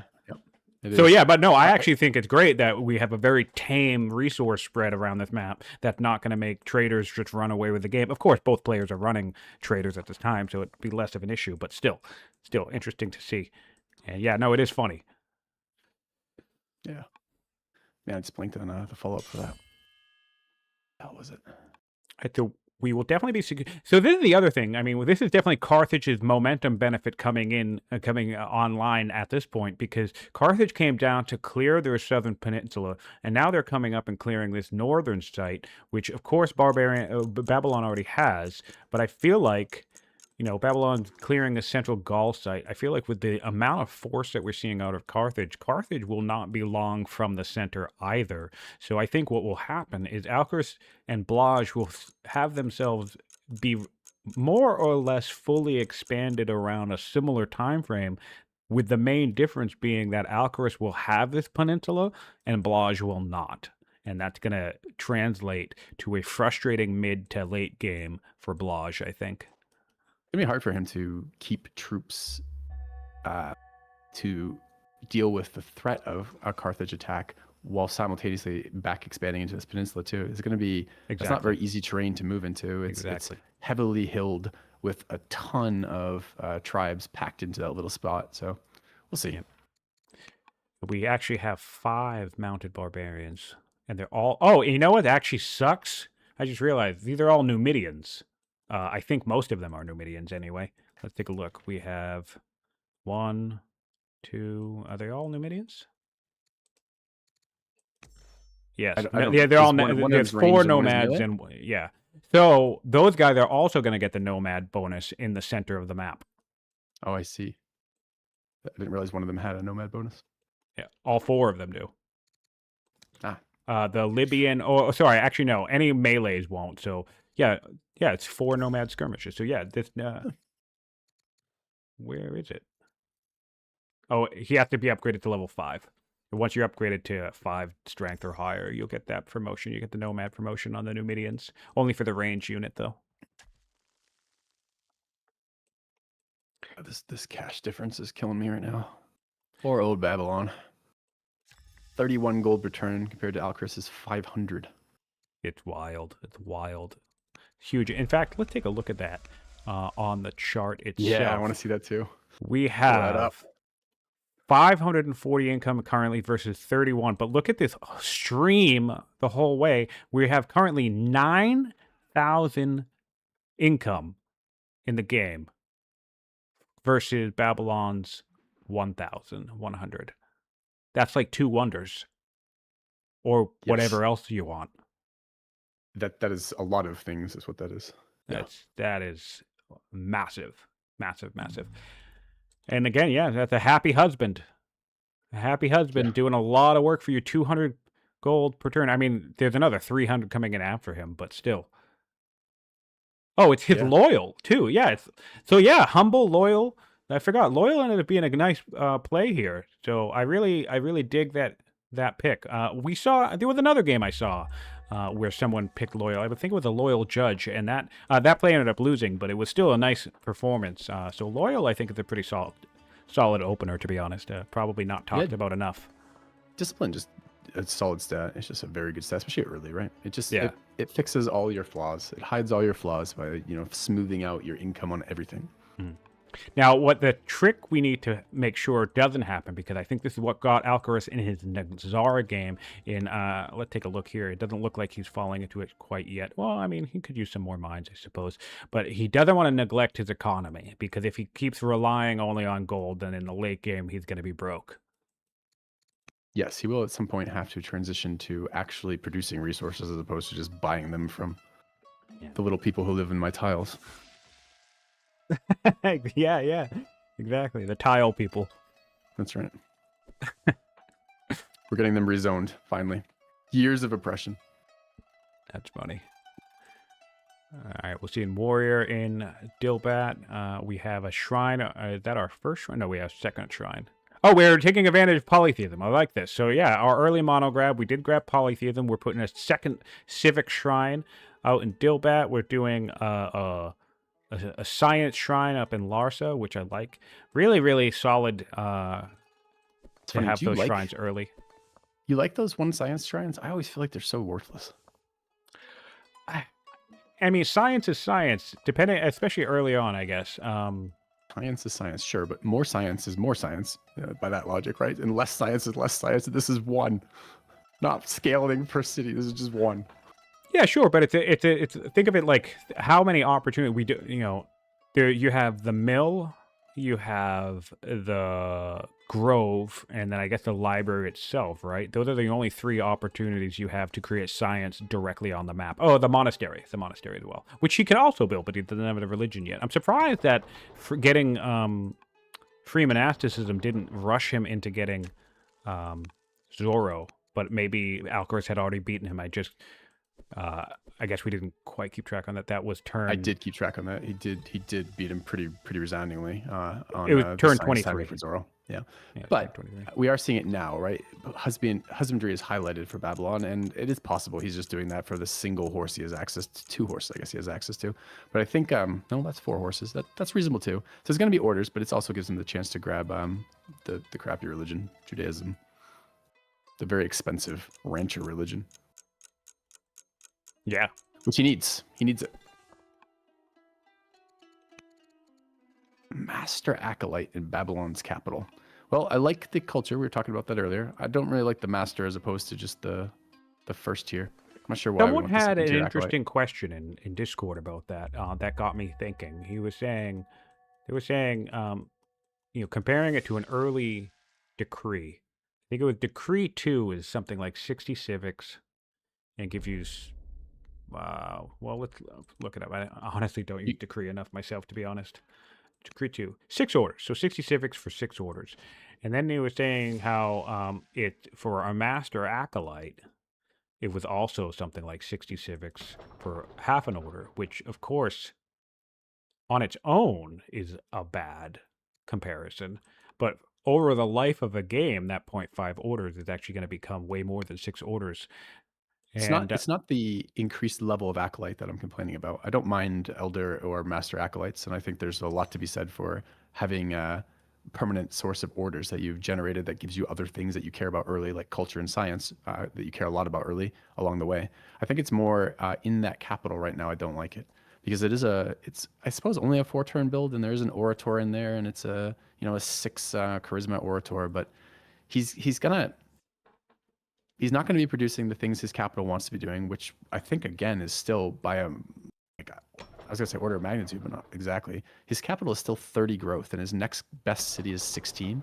So this is not free building this acolyte. It's at the cost of a settler. It is getting the culture that I wanted him to get, but it's only one culture above what the first level of acolyte did. And then finally, he's going to have to build ranchers if he wants this religion that he's teching for right now. And that means he's going to have to be building that in probably the cap because everywhere else is going to take forever. So does he really want to be pumping out a kind of mid-tier, specialist that he doesn't need right now when he's got other things he needs to be doing? I don't know.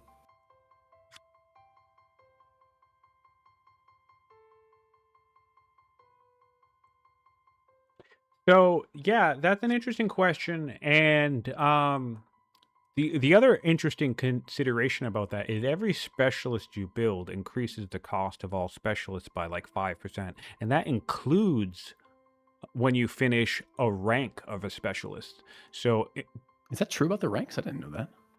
I believe that is true about the ranks. I could be corrected. We have a couple people in Mohawk that could correct me. Of course, I do get things wrong from time to time, but I'm pretty sure that even increasing an upgrade increases that 5% tax across all specialist things. It basically still counts as a specialist build, basically. And so, yeah, by upgrading, that's one of the other reasons why I high prioritize apprentices more than any other thing. Or, if it's an upgraded building, like going directly to the master poet from a theater rather than, upgrading the apprentice in an Odeon. And yeah, the main reason for that is because it just makes everything more expensive. Yeah, I don't. How is it? It is 5% per level of a specialist is how that works. Specialist costs increase with every specialist made by 5% per level of specialist. I see. Okay. Yeah. Yeah, that would probably be a more accurate way to say it, I suppose. Yeah. Yeah. Yeah, I did know the increased that more. We got a free courthouse in Kusara for the Babylonians. That's fun. That comes off of a education event. That's always fun. Yeah, kind of one of the worst targets for him. I mean, it's a back city, so maybe that's okay. But it's not one of his statesman cities, and it doesn't have any particular reason to be spamming civic style things in that city. So, yeah, but still, it's science and it's civics. That's nice. Can't hurt. Always nice to have a little extra boost where you can get it. And that's, we already have an eloquent judge that can go in the city for 4.3 civics. So that's going to get increased a little bit further once that apprentice scribe is done. We could maybe get some. We're building apprentice scribes. We're building scribes. It's a free scribe. Yeah, why not? You're an acolyte. Excuse me, acolyte. You're on Babylon because I'm on Babylon. Yeah. Alcaras also has that courthouse in his trader city. Oh, my bad. Bottom left. So I didn't quite track that. Sorry. So looking at this, I do prefer it in a sage city, which already has the base increase to get that little bit boost of that. It's not hugely different. I don't mind the first tier of scribe. I really hope we don't see him go any further on that. I don't think the scribe bonuses of gold per population are very good. So let me ask you this though. This is my thing. It's like apart from a doctor or a monk, When do you ever want to go past Apprentice? I do think Elder Acolytes have their place for going past that. I think Elder Priests have their place for going past that. I have a couple games going where the investment in an Elder Priest was better than trying to get the investment going for a bunch of military officers at that point, essentially. It's like a high growth city that in a game with a lot of war, where I just spend 3 turns judge rushing in my priests, and I don't have to then take advantage of all that population that's banked up. If I look at past those examples, I guess I have to start looking at buildings. I think the science buildings going up in tier of specialists have pretty good value, but let me go look. Yeah. Poets are okay. I think, as with anything in Old World, I think, of course, there are ways to make use of certain things, and I think that's one of the strengths of the game. I think it's really cool that certain things can be so niche. It's a weird double-edged sword. Sometimes some things can be so niche that they seem useless, like 80% of the time, but then that 20% when they come in so clutch that you're like, oh my god, this thing's amazing. So in some sense, that's an amazing quality that I love about this game. But in a different sense, when it comes to the specialist upgrading thing, sometimes I worry that that's one of the biggest noob trap things in this game, where people's like, they build an apprentice acolyte and they're like, all right, well, the next best thing to do is build a master acolyte because it's better, when it's like, no, you should build another apprentice or something else because the master acolyte is actually just wasting your time.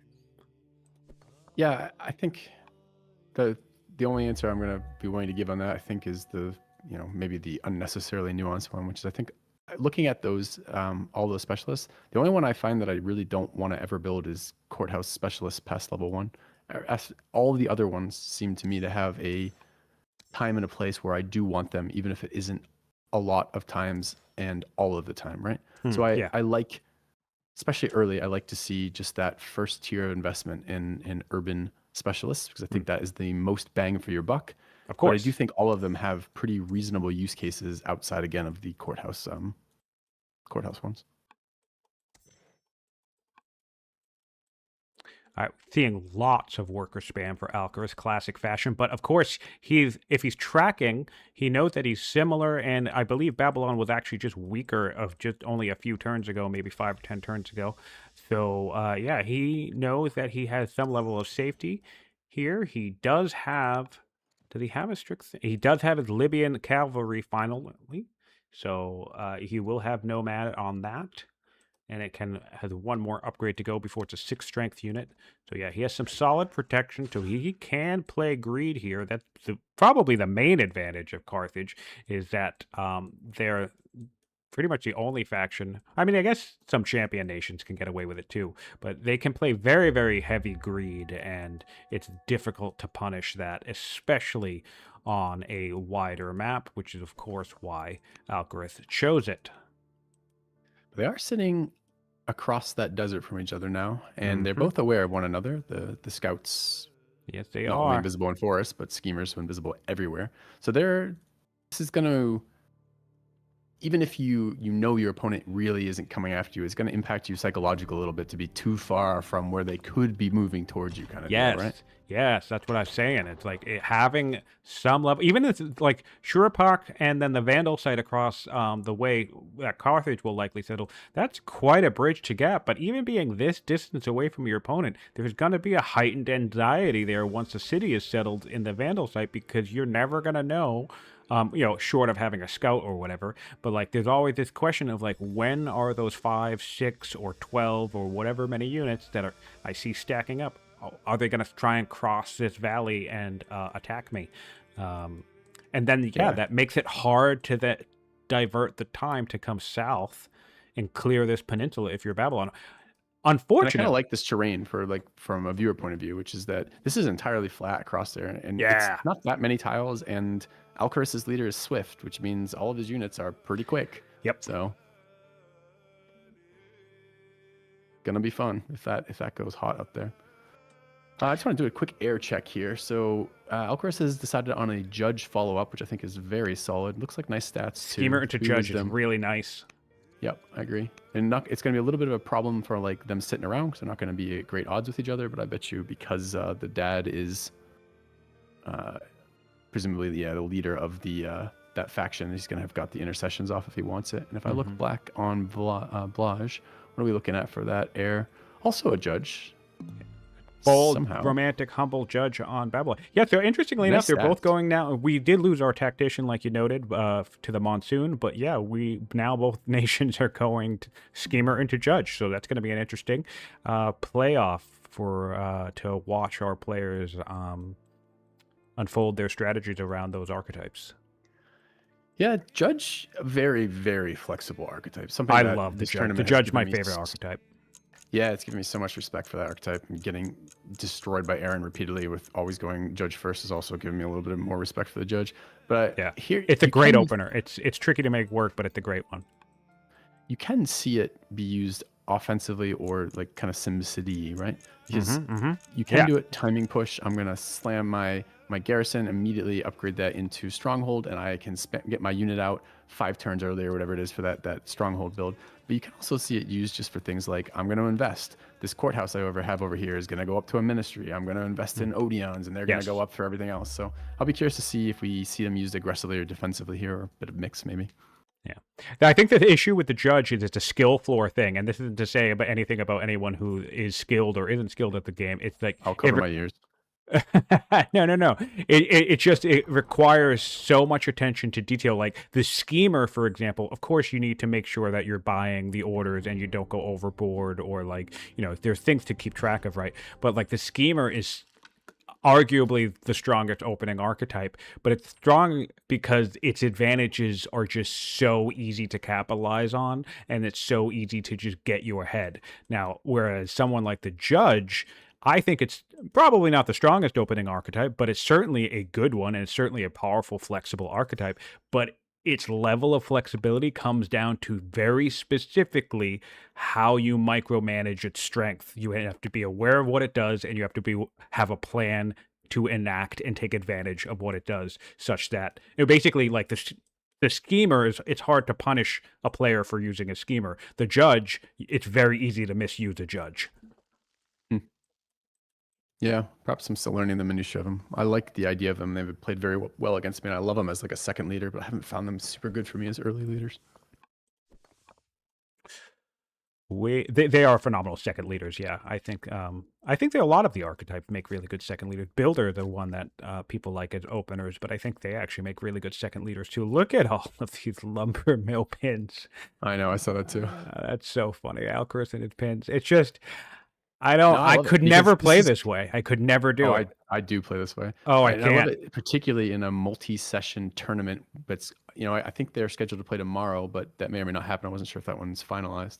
Yeah, and if not, it's going to be probably a week before they get to play again. No, sure. In that context, I definitely understand it, and it's certainly cloud play is very popular in this game, right? So yes. in that context, I understand.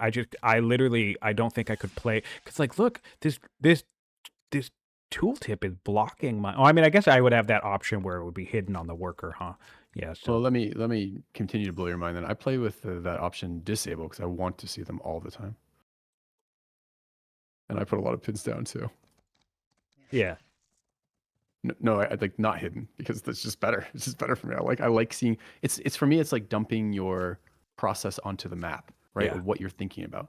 I can look at these and go, okay, this is what I'm planning. I've got my barracks set out like this. I've got my lumber mill there. I know that these, like, I don't place a lumber mill pin like this. Like, obviously, I'm going to put like, if I look at Alcaras' lumber mill pins here, like, those don't do anything for me, right? Like, I get that those are lumber mill pins. I'm going to, of course, put that there. But I would pin those a little bit closer to when I'm getting lumber mill tech. So for me, it'd be kind of a visual reminder of, oh, I'm coming up on lumber mills. It's time to start thinking about getting workers over there, that kind of thing. Yeah. No, of course, it can be easy to forget things, of course. All right, we have this camel archer positioning near the Scythian site. We have vigilant hunter if it comes to it as a note. Interesting. Okay, so we're looking like we're going to put a hunter seat in the Scythian site if we can secure that as Babylon. And we have some tile buying from Alcaras. Love this. Love this. We have sorry, not serfdom. We have colonies here, I suspect. Yep. We have early colony play from the Carthaginians using his massive gold output to buy along the coast of the northern Indian Ocean and make him give himself a direct path to the Scythian site. And this will give him a bridge across to the northern site. So what would be a very fascinating development here would be if Babylon secures this hill site while Carthage manages to secure the northern island. Yeah, it would be kind of interesting. There's something else going on. What the hell was it? I saw that I saw heroics. So Blaj has adopted heroics, and I feel like kind of late. Like we didn't see that earlier. He might just be feeling the culture crunch. If you look at his cities, none of them have any culture going on. They're going to be weak for the rest of time at this rate. So. Yeah. So maybe this is kind of like, I need to get my culture where I can. Yeah. But it does suggest that he's expecting to be killing lots of units right now. And this is continents, right? Like exploration isn't going to be bad for you. You're going to get to see the islands that you just mentioned. And it's a good way to move your scouts around very rapidly without getting killed. Like it's things like that. It's an interesting decision. I want to see if it's thought out or just kind of a desperation thing or just kind of whatever. Well, I mean, reasonably, we're going to kill, if we're assuming we're going to kill these two sites, the Scythians and the Vandals, then we can reasonably expect we'll get about 7 more kills. I think the Vandal site is actually going to go to Sipar, but so that's going to be about 30 to 40 culture in each city, which I guess is not nothing when they're currently generating very, very little. It would certainly help us get to developing on our front lines quicker. And then if we can start, law, perhaps that's related to that. You know, he has labor force next turn. That is law 4. Maybe he just wants to start spamming. Oh yeah, 4 laws as well. There you go. That's a no-brainer there. Well, I don't know if it is. I think he only has the 1 garrison, if I understand correctly. If I look through his terrain here, right? Only 1 garrison on the map. So It's not like he's ready to go with his strongholds. Yeah. It's just going to be in the capital that he can do that. And he doesn't have I guess he does have a worker ready. So that's at least possible. And he did make that band of quarries there, so I really like to see this. He had plus 40 stone per turn now. Take a peek at Alcaras. Alcaras is sitting at 0.5 per turn. So Alcaras is just now starting his band of quarries in the central location. Of course, as we talked about, he will be able to have an urban district up north, so he can quarry all of this without running out of room. I think he'll a lot of land over here. And another payoff of taking that bottom peninsula part with the tribes is that is really good quarry land, right? Oh, yeah. All mountains. And he has it all pinned for it, too. It's crazy. Yeah. But this is going to be an interesting, because I've talked about this a lot, right? And again, of course, Alcaraz is not at all in bad shape or a bad position at this moment. But I really like the concept of this, since I've talked about it a lot, the idea of like all of these quarries are great and they will be fantastic later. But Blaj is making very, very nice stone income literally just by having 2, 4, 6, 7 quarries right here in what most people probably wouldn't clock as a good quarry spot, but he's nowhere near getting these mountains anytime soon, which of course with a decision that he made based on, how he chose to expand. But, can't emphasize enough that stone now is better than stone later, as with pretty much anything I think in games in this genre, right? Like get the things you need sooner. But of course, yes, this is prime quarry land, and Alcaraz is going to take great advantage of it. And he has crossed onto Tylos Island. We have begun. Oh, I know. We purchased all of those tribes. He just bought 3 more mercenaries. Oh, Carthage is so gross. Yeah, and continuing the colonies buying is also pretty, as you say, gross here. It's very strong, right? This game-defining income. Yeah, and this slinger just walking down here, like, bold. I think Babylon can take that center Scythian site if they want right now. Like, I think they have the units to do it, and they may or may not fear Carthage from there. But those are now enemy borders 3 tiles from the center of your capital, right? Honestly, what's amazing? The amazing for Babylon right now is that they actually have this camel archer, because this camel archer can do 12 damage to one of these newly hired mercenaries, and it can do 11 or 7 to some of these stuff in the back line. So this camel archer is going to keep him steadfast safe too, which is anti-tribe, which I want to see him take here, because I hope he does. Oh, I hope he does. Yeah. Oh wow, a steadfast camel archer is going to be surprisingly useful in this current situation when your opponent has nothing but mounted mercs. Oh man, that's nice. That's gonna be a really solid amount of defense. It's amazing because you tuck him away in the city center, and it's amazing what just one unit can do for you. I don't love a turn 33 labor law coming in here, but I do like to see this thought process combined with what the next tech is from Babylon. I see him picking up compo here, right? And he already has military drill. So this is I haven't seen the expression of this yet on the board. This is a very high science civ kind of problem, right? Which is oftentimes you can't keep up building the things that you have the tech to build. But nevertheless, I do want to see him, if he's going to try to do some sort of timing thing here, and he might be trying to do that, 4 laws, and then compo tech here. I'd like to see some of these buildings come down to let him actually do that. It'd be kind of fun if he was looking for some pressure here. Yeah, that would be interesting. So, I mean, if you're going to try and end it that way, I mean, I suppose in some ways that's kind of an all-in, right? So if he were going to do that, he has enough. He's not. I can tell you that right now because he doesn't have any barracks, right? And we're seeing polytheism may actually have been a horrible trap for him. Like I'm seeing a second Shrine of Marduk coming out in the Sage Capital. Is that good for the Sage Capital? Sure is. I mean, it's a great shrine for them. But if that's where we're seeing the worker focus right now, like there's not a single barracks down. Yeah, interesting. So here's a question for you in that context. Then I've been thinking about this a lot myself lately. What do we think about bothering with compo before you even have forestry? Does it make sense to just grab forestry first? I think it depends on the map again, right? So the answer is it's hard to support a bunch of ranges if you don't have a lot of available forest to chop or forestry. And here he does have both, right? Or rather, he has access to both. There's a lot of good lumber mill tiles, although he doesn't actually have them in his borders right now, unlike Alcaras, all of his borders are connected. But there's also just a ton of woods he can chop. So I don't hate it here. What I hate about it is he doesn't have his barracks out yet. That's what I hate about it. He's not ready to invest in another round of military buildings because he hasn't got his first round out yet. Yeah, and that's definitely that's the inverse of the whole. I talk about this. The thing I talk about a lot with now is better than later, right? But that's the inverse that probably perhaps isn't talked enough about enough either. Is kind of like what you're saying with two rangers can take 2 more officers, which is fantastic because that's going to increase your training. But if you don't even have your barracks built yet, and your barracks don't even have their officers in yet, it's like, yes, that 20% boost is still going to be useful, but then your build queue you're kind of behind on that timing. So you can kind of afford to make a little bit of a delay, which will, in my opinion, kind of come out a little bit efficiently, where it's by the time you're done with your barracks and your officers, you're getting your compo online, which is then getting your rangers and your officers and your ranges online. There's another reason it could be happening though, outside of just this being the tech he thinks is the best of the ones he has and moving past it. He has his entire army outside of that 1 camel archer and I think 1 warrior are slingers. He may actually want the bow upgrade as opposed to the ranges. That's a good point.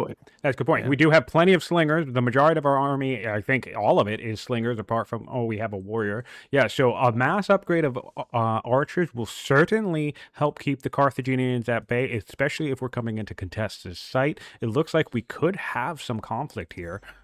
These Numidians up north, or Scythians rather, could come in and try to harass. I don't think that would be a good idea, but they're definitely within range of contesting this central site. Of course, they are at peace with the Scythians, so yeah, this is going to be an interesting moment.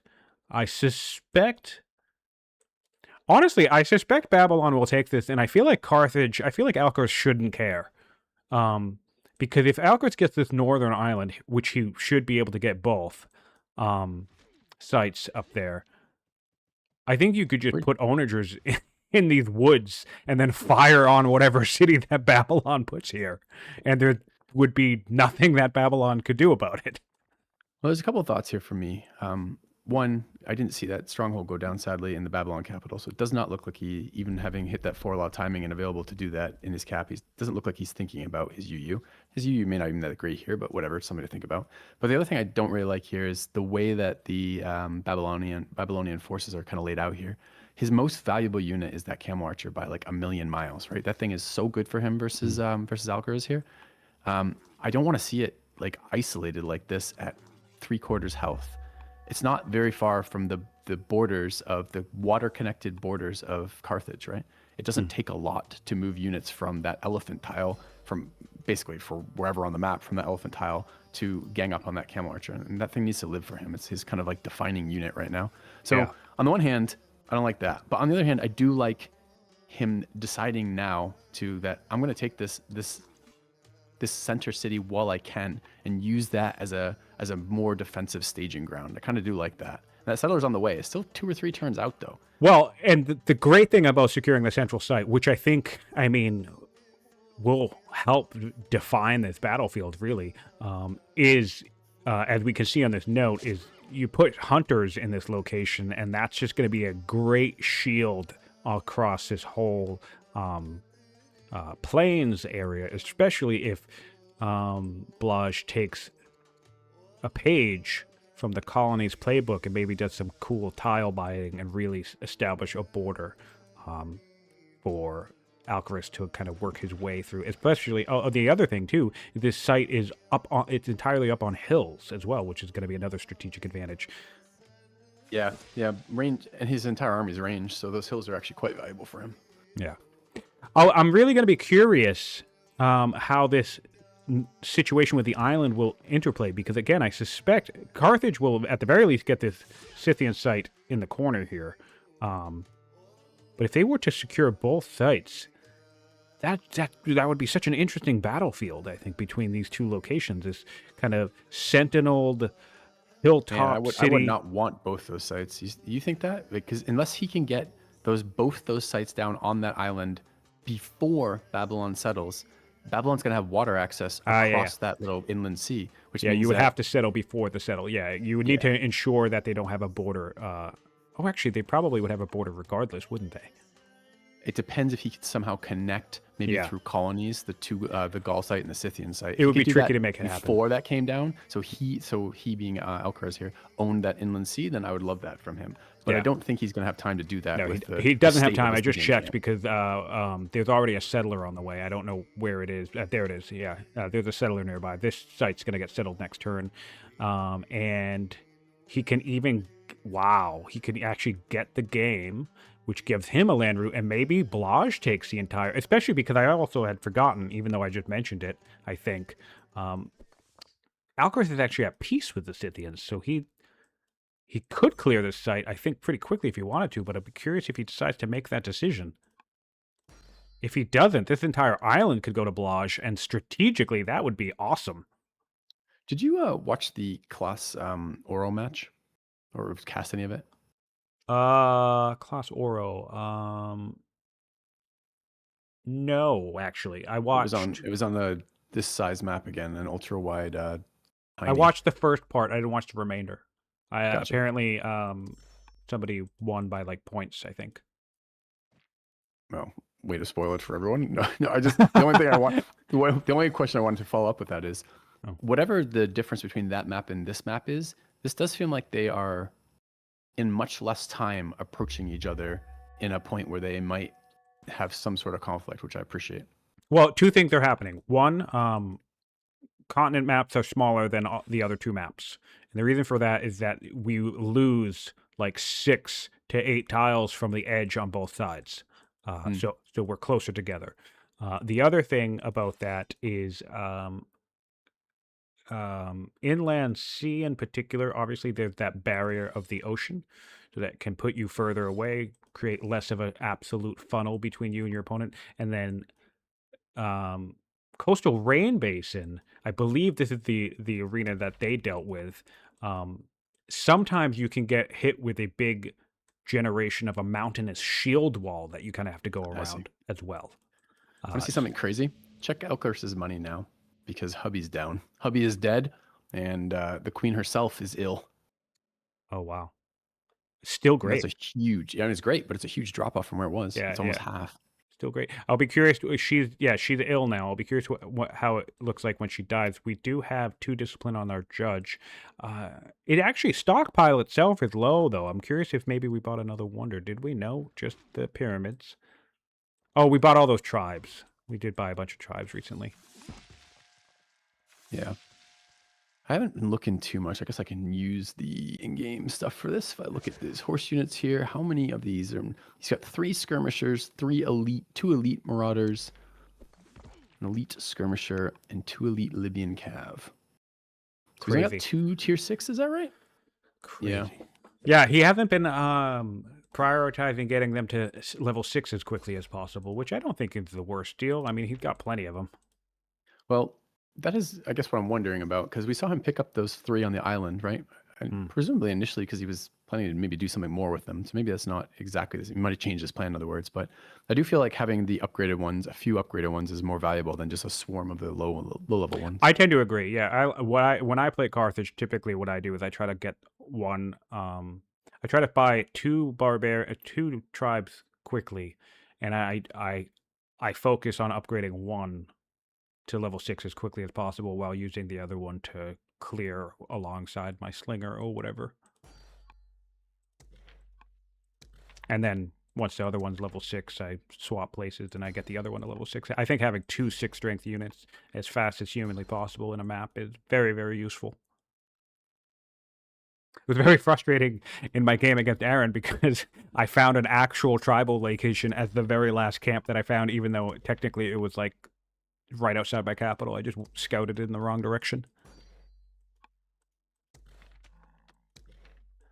All right, we're 1 turn away from rhetoric, so let's do a law check. Rhetoric will be the 4th law for Carthage, and we have 2 developing cities to work with off of that if we're looking to get some elephants. Although, where are our elephants? There's one over. Oh, we purchased all the way to the elephant in the center of the map. I think that's the only elephant on the map, by the way. So, it will be funny if Blaj actually allows Sabrata to improve an elephant there. I suspect he will not, but something to watch out for sure.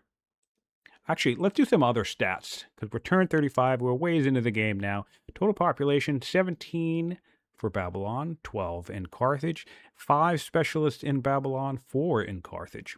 We have 11 workers in Carthage. Holy crap, to 4 for Babylon. That's a massive difference. 6 military units built in Babylon to only 1 for Carthage. So classic discrepancy right here between these 2 build queues. Lots of workers in Carthage, but they can afford it because they have that Merc army. Comparatively, Blaj, Babylon has to invest heavily in the military because you don't want to get overrun by early tribes.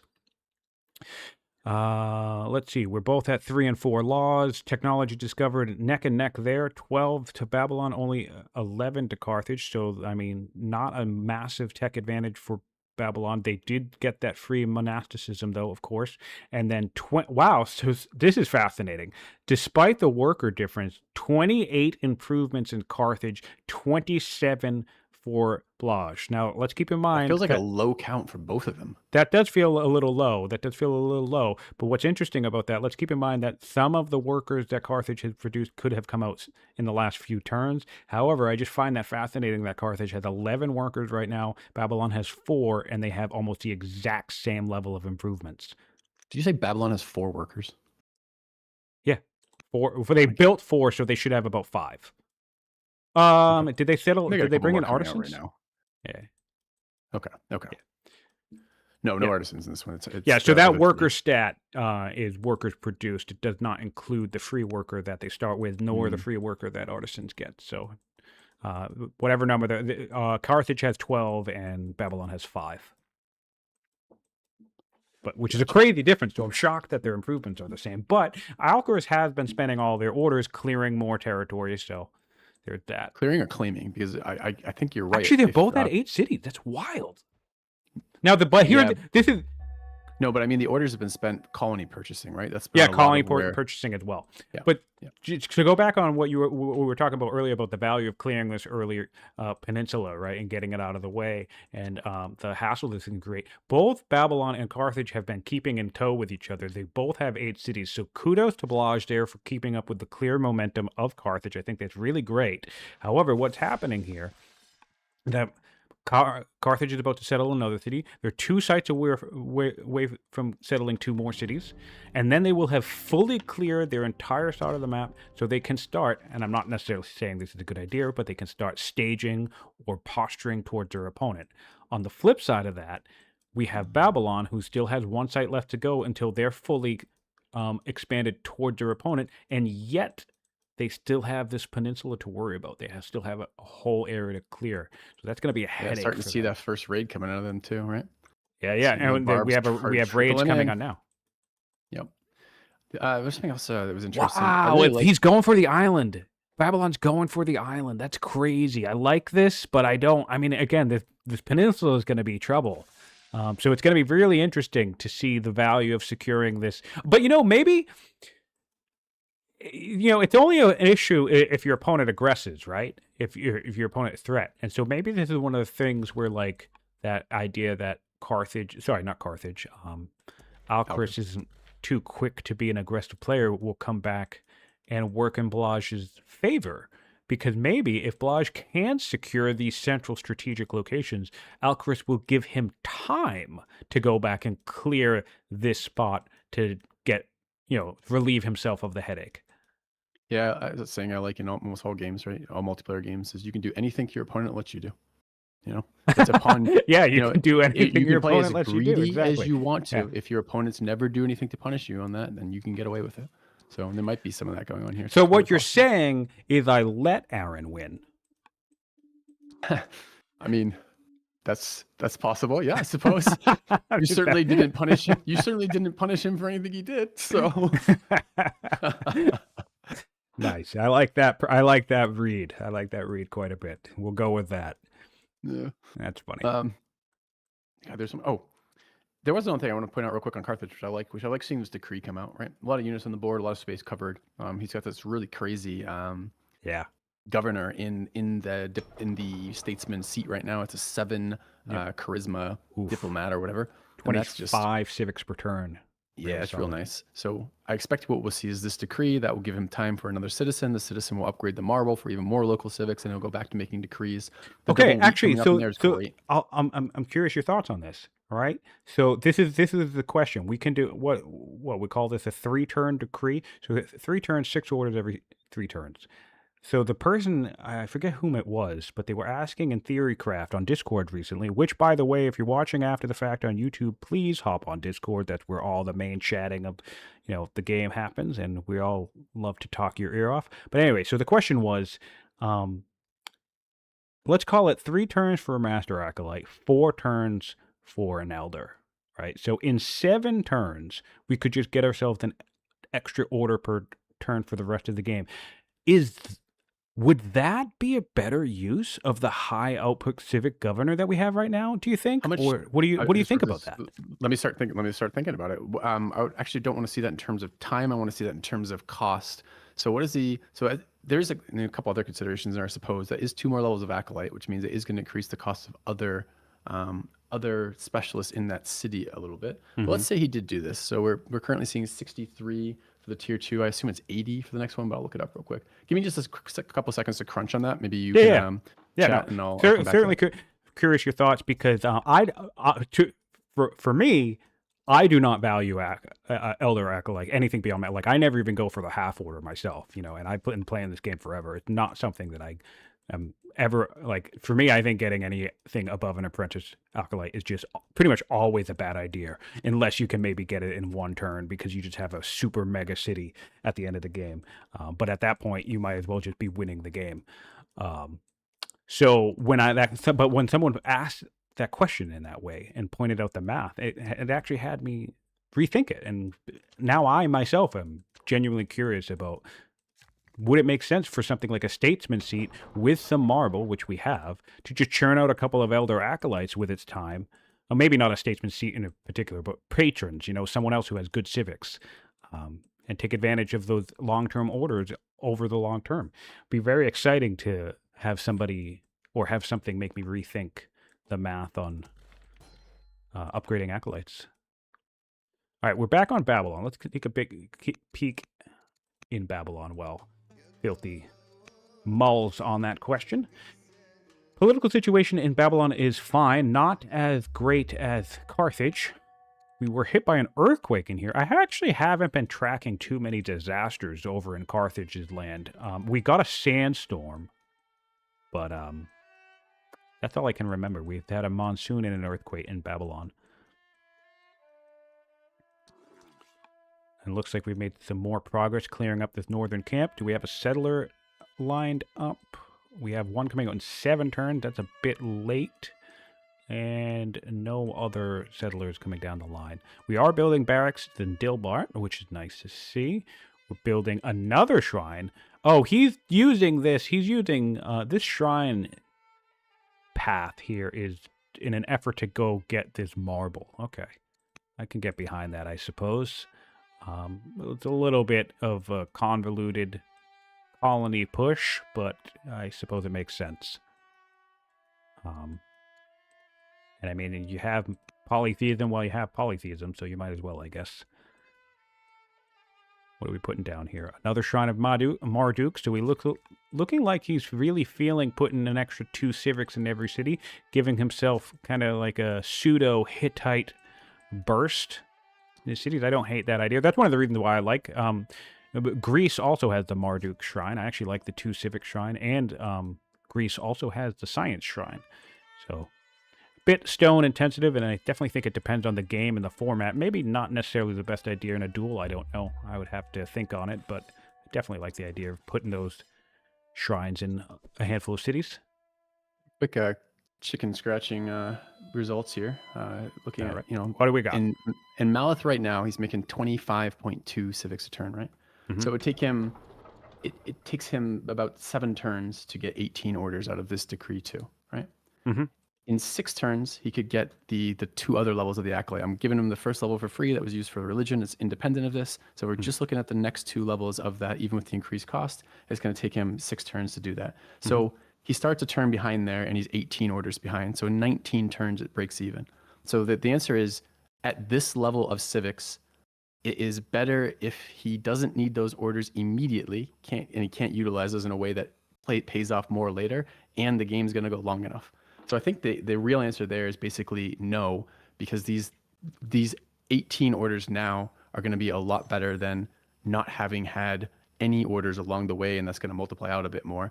But it's not too bad, honestly, as a thought process. If you don't need those orders, for example, and this game is going to go super long, it does pay off eventually. It's just a matter of when. So I think you have to do that. I don't think there's a single answer for that. It's going to be a series of connected things. What do you need the orders for now? What can you do with them? How can you leverage those orders? And then also, right. That's great. And honestly, I mean, so a great example about why I think the value would be in decree now is, for example, we've established that Carthage has 12 workers. So Carthage having 12 workers means he has plenty of shit to do with the orders. Let's say if Carthage was in Babylon's situation and only had 4 or 6 workers for its 8 cities, then maybe in that situation we have an example of it may be making more sense to just invest in the early acolyte right now, because we are having less things tax our orders in this moment in time.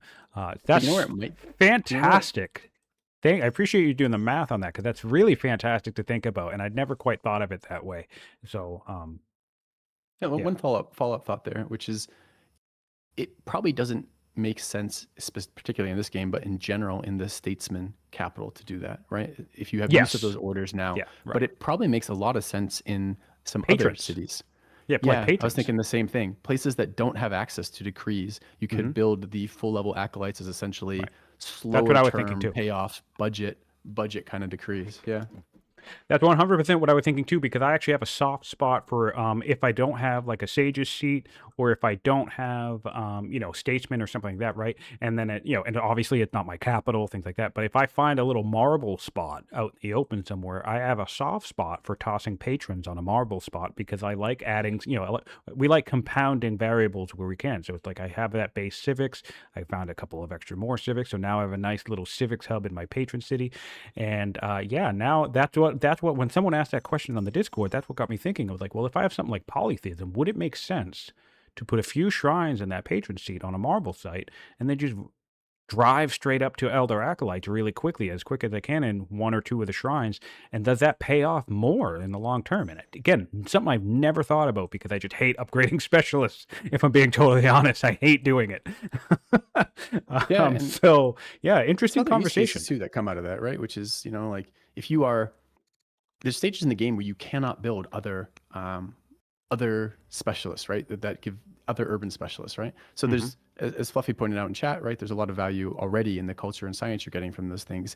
If in addition to that, you don't have other urban specialists to invest in, like barrack specialists or something, you might just do it because there's the build value of that build queue is so low otherwise. And then the payoff will eventually get there. So exactly. Honestly, that's one of the reasons, that type of thinking is one of the reasons why I think about projects sometimes, because sometimes the value of the build queue, or a circumstance, like maybe I just settled the city and I don't have a worker nearby, and I do have enough workers that don't have a worker nearby. I just settled a city and I do have a worker nearby in a city that's very well improved. I can just migrate the worker, but now it's like, do I want to build another military unit, or do I want to build another worker that maybe I don't have the order support? Or, oh, hey, you know what? Oddly enough, I could just kind of build a 4 or 5 turn forum or archive, and that's actually just a little bit of a boost that's not going to go to waste. Yeah. However, I do want to call attention to something.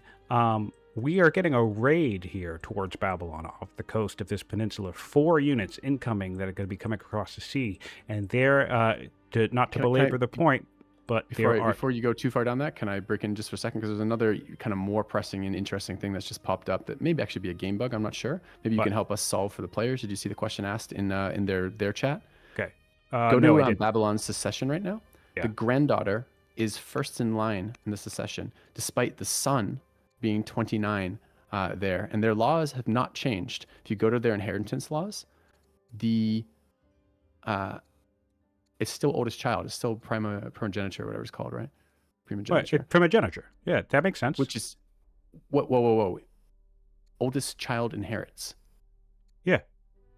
So the heir was the original daughter who got married and had a child. So now the granddaughter is the heir.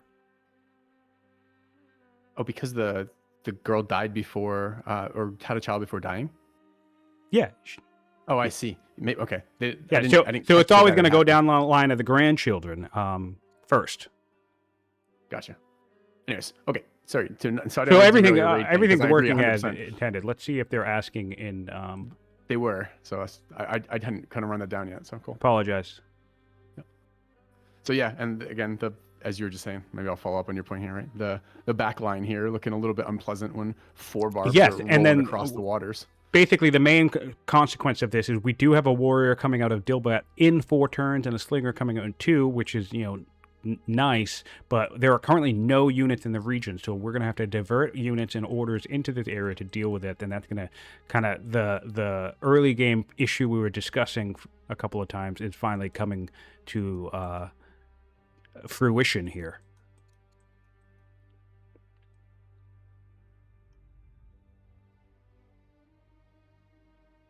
Wait.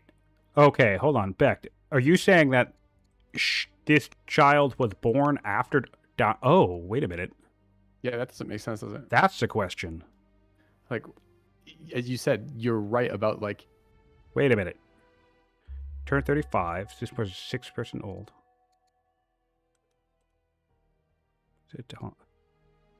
Death was age 28. What turn? Does it say what turn on that? Oh, she didn't die. She must have gone missing. Maybe she didn't die. Maybe she just went missing and then came back. That grayed I'm out confused. When they're...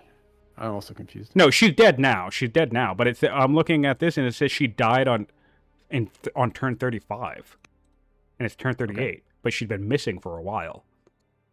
Oh, so she had a kid, like, on a different, I don't know, world, continent, and then the kid's just come back and been like, I'm the ruler now, and she's 6 and alone? I guess we don't have access to assassins quite yet. It feels like one of those times. Yeah, yeah, because she came back. She came back on turn 25, no longer missing. Okay. She came back on turn 25, no longer missing. Went missing.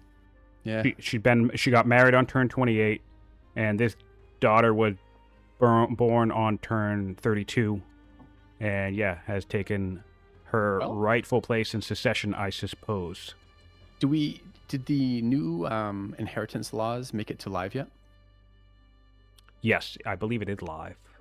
So we might see that come into play. Yes, it is live. Kind of cool. Yes. Well, no, because this is where it gets even weirder, right? If we do Ultimate Geniture, we would go to Melee Shepak at the bottom, the fourth in line currently. If we do, we would have to do. Well, presumably you could do the your like sibling inherits, right? We would have to do lateral. Yeah, wants. we would have to do lateral to make the schemer become the heir. Yep. Interesting. Or yeah, seniority. It's a bizarre complication of the disappearing thing, huh? Because the disappearing essentially removes the character from your succession list. Like it disappears, so you think they're dead, but I guess they're not technically dead. Well, no, I called it wrong because you can die at sea, but because they can they can disappear, but then eventually there's an event that can tell you that they died. So I jumped right to the assumption that they died, but apparently they just went missing on their little boat trip. Yeah, I've seen this issue that I was worried about for Babylon. They're out of room. This is a garrison next to a stronghold with no room for barracks or ranges, which is a real unfortunate loss of orders that they're going to take from doing that. And worse, it's also this is the end of that. You can't go any further. I really think he should have at some point just decided that I didn't need that game or didn't care about the game, or placed the shrine so he could have built out before whatever got that expansion, because I don't that Dilbit didn't initially have that tile over by the water, right? And then he could have expanded around the side. So that's gonna hurt him a little bit. We'll see what he does with it. I do like to see these barracks coming out, but I'm only seeing them, I think, in military cities, right? I think in a duel you pretty much have to consider your sages military cities, whether or not you want to. Yes, they make incredible military cities. Don't get me wrong. They pump those officers out super fast, and the officers are more valuable. But I don't think you can do this where there's only one city just one city right now. Honestly, and I've said this before, but I think sages make fantastic places to do barracks and officers and ranges because they're great. Oh, that's what you just said. Yeah, because you get the extra civics, so the officer's going to come out quicker, and you get extra science. And then, do you want me to basically, this is what I mean sometimes. Like, I'm not saying that yields don't matter, right? Like, I think, but I think some people overinflate the idea that it's like, oh, my military city is going to be my hunter's city because it has 2 extra training. Like, dude, it's 2 extra training. Once you're filled with 2 barracks, 2 ranges, 4 officers, the difference is going to be like 32 training versus 30. That's not a big deal. It's a big deal at the start of the game, yes, but 30 training is 30 training. Yeah, it's one of the things I get really impressed with when I watch the very high level play of this game is what you're talking about is it's holding a couple things true, right? It's holding that early game, this matters. And then as time passes, this is less important. And understanding why that's true and how to kind of mentally shift between those 2 mindsets. Yeah. All right. Doing that real time is just so impressive to me. I'm going to chime into the chat and let Blaj know what happened. Okay. And, I'm going to just have a look around the maps. You do that. So I'll keep talking. You give him that message. All right. Let's have a look around at what Alcaras is doing. I spent a bunch of time thinking about the decree stuff and now this air stuff. So if I look around, what is going on in his empire? Forum out of his capital. I can't say I really ever like forums. Maybe not ever, but a random forum out of his capital is never something I'm too pleased to be seeing. Does he need more settlers or more other things? Why are we seeing this forum? Pretty weak on the iron income. His gold income has gone down quite a bit since his husband's death. But his leader is still hanging on here. And still good. Still a lot of 7 discipline, 9 wisdom is a hell of a stat lineup. Is Acropolis in this game? Is it Acropolis or the other one? What is the wonder that cares about that? The wonder It's not. that cares about what? Forums. Why are there 2 forums coming up? I get the forum in the Statesman seat. That is Acropolis. Acropolis. That city is only ever going to be building decrees. So investing 2 turns when you don't need the orders to perpetually make your future orders better is fine. But I don't understand the forum in the capital right now. Did he just hit engineering tech or something? Like, does he have access to what is the one that cares? Philosophy, maybe, but I don't think so. Let me have a look again. Like, why? Why is he doing this? Why are there forums coming out? God, there's other things going on. He's building in a... Oh, the apprentice is the tier 1 one. I don't care about the tier 1 ones. That's okay, science. Wow, he's building 2 scouts too, which is interesting. I don't hate that. No, I like when you have the time to do it. I don't like it out of these random cities. I'd like to see this again out of his highest growth city. That capital is building a fucking 5-turn forum when it could be building 2 scouts. And everything else could be building other things. Yes, that's really important to think about, actually. So I'm going to take a moment to kind of dig into that, what you just said. For those of you watching, talking about micromanaging efficiency of build queues, right? This is what must have been a 5-turn scout in Hydrangum. This looks like it's also a 5-turn scout. You could just do 2-turn scouts in the capital. So in 4 turns, in 1 build queue, you'd get the 2 things you want. And then guess what you could do? You could do a 3-turn forum in this city and a 3-turn forum in this city. And guess what? You just got yourself 2 forums, 2 scouts for the exact same amount of build queue.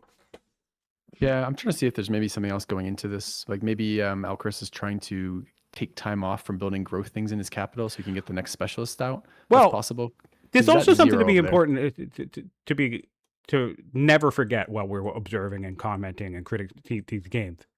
We're not all of us infallible, right? He could just be doing this because he thinks it's a good idea when it's just not a good idea because he's not playing at peak efficiency at every possible moment. Well, first of all, you speak for yourself, and second of all, I'm trying to see if there's some there's some logic to this insanity. Because that is one thing that is worth noting right now is his capital is at 0 citizens, so he cannot build more specialists. True. And he may wish to be getting another specialist, is what I was saying. Yeah. He could be using Festival, yeah. Yes, he could be using Festival instead of Forum, but perhaps I don't know. Again, I need to see where that's going for why that is, but I do hate just a random forum in a city. It tends to be so low value.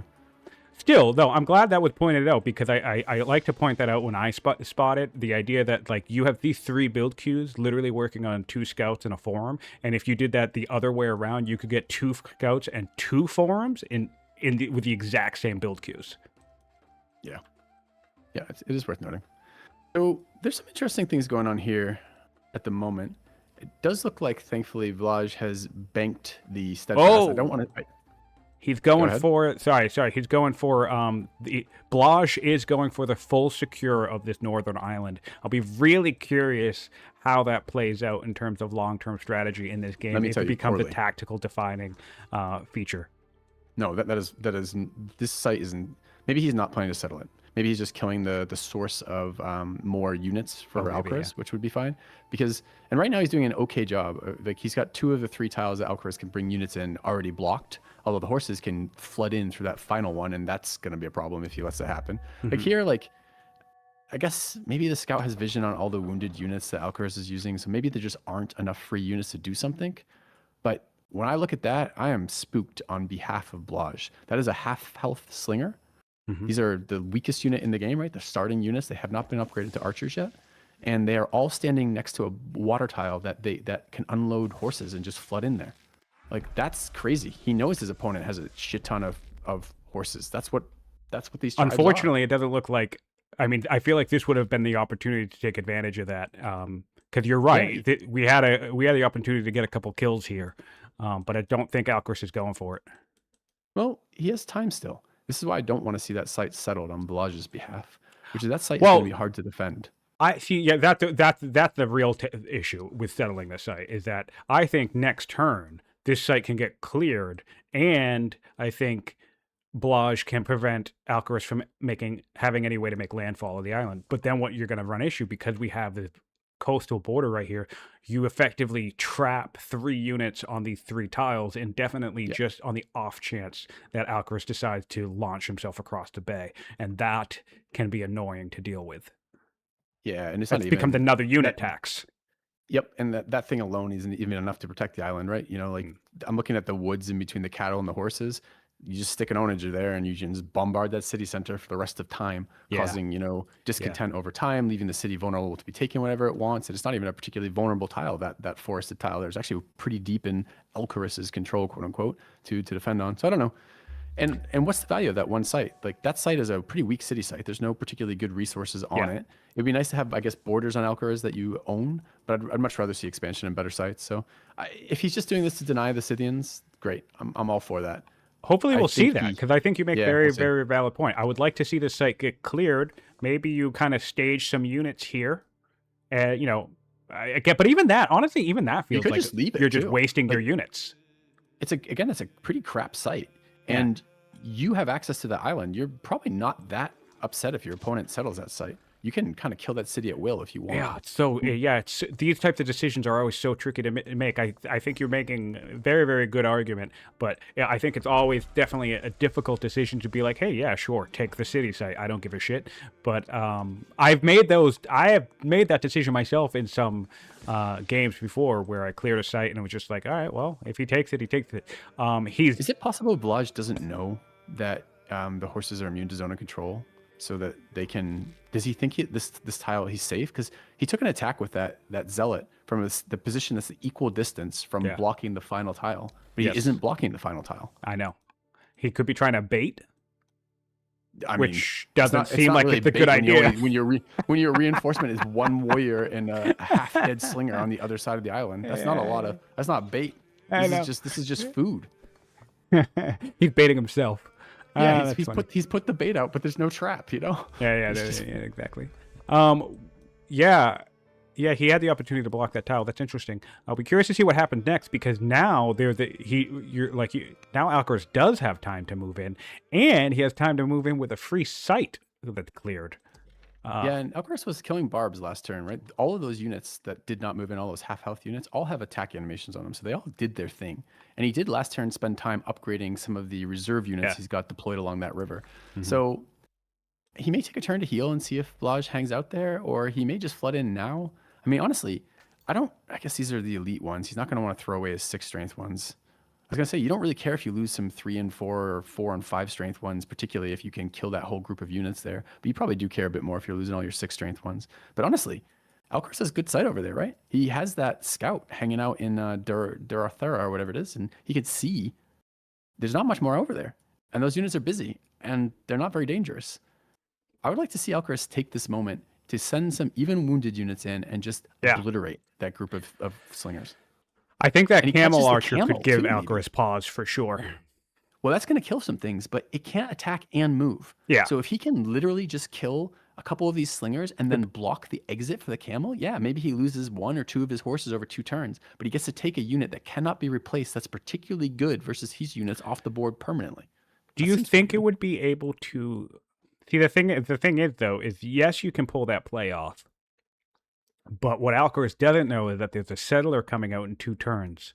So if that settler comes out in 2 turns and then settles either one of these sites, then your camel archer is safe.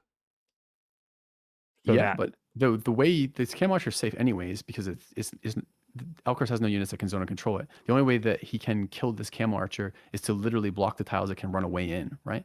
So, but if those tiles are blocked because he can't run away with them, the settler can't get through either, right? Oh, so you're saying bringing in enough units that I want to see all of these units move. I think what I'm gonna see is I think I'm gonna see Alcaraz take the time to heal these units. But what I would like to see instead is when that move first happened, I would like to have seen him switch that forum to a decree in his statesman seat, setting up for this, do the promotions that he's done, and then start thinking about just like flood. Oh, he's moving in. He's moving in. So you're getting what you want. That's awesome. Battle. That's 1. Good on Alcaraz, man. Like good for him, and he's bringing in a settler. Thanks for clearing in the site. I don't know if I care about the settler one way or the other. I mean, nice. Nice. Love to see it. Yoink!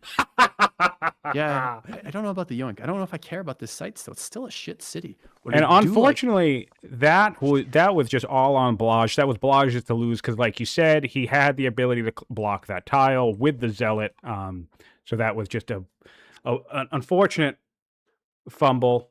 Oh, said he misclicked the full block. That's a bummer.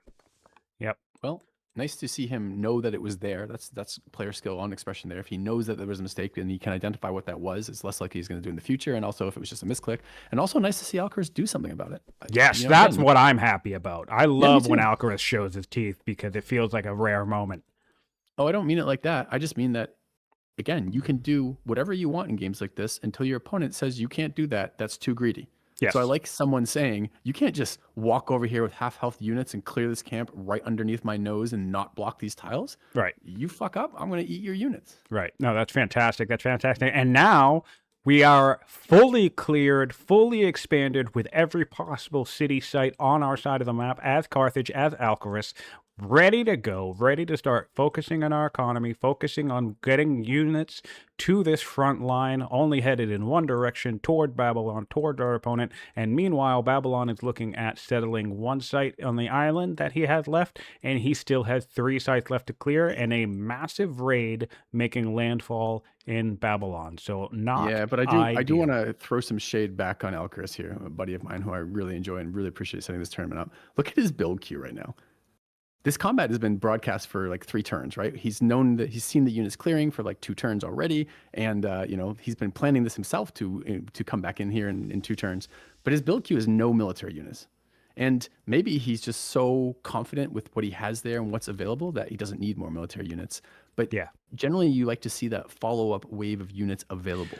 Well, I think it's confidence, and the reason, and I agree with you. I definitely agree with you, but I think it's confidence because Babylon's currently showing weaker. So I feel like Alcaraz is probably expecting little conflict for this snipe. I think he's expecting that Blaj will retreat back to his side of the map, back to his safe haven, and Alcaraz can continue doing what Alcaraz loves to do, which is be greedy. Because Yeah. I don't think, especially. I don't know if how much Alcaraz has in terms of knowledge of what Blaj has cleared, but I think he can intuit from the map that since we both, well, I mean, I guess since Babylon now has 8 cities, I lost track of when Carthage suddenly got 12. They were both on 8 cities. Yeah, it's been that southern group of those units that were all half wounded have been clearing out to these southern cities here. So, But Alcaraz should be able to intuit based off what he can see you that have to intuit, you Blaj can has read. not cleared the southern peninsula. Yeah, he can read the numbers and figure that out. I don't know if I would go with intuit, but I hear you.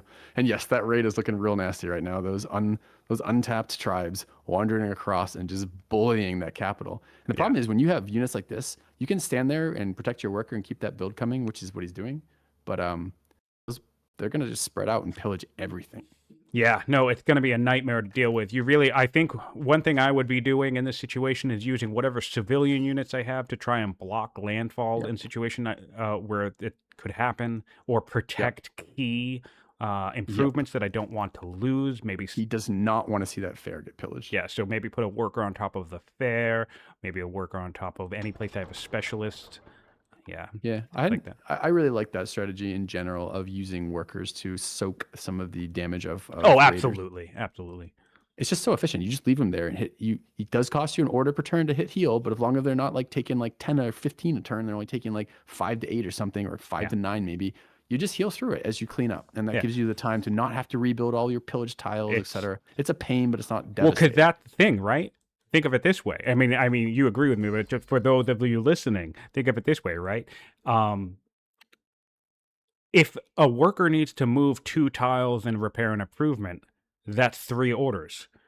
Meanwhile, if it's just sitting in the woods taking a shot or 2 from a skirmisher on its way into your empire, and that skirmisher isn't coming any closer to your empire because of it, and then you're healing that worker every turn or every 2 turns for 3 turns. It's the same order cost, but potentially less if that raider actually got to you and starts raiding more than 1 improvement.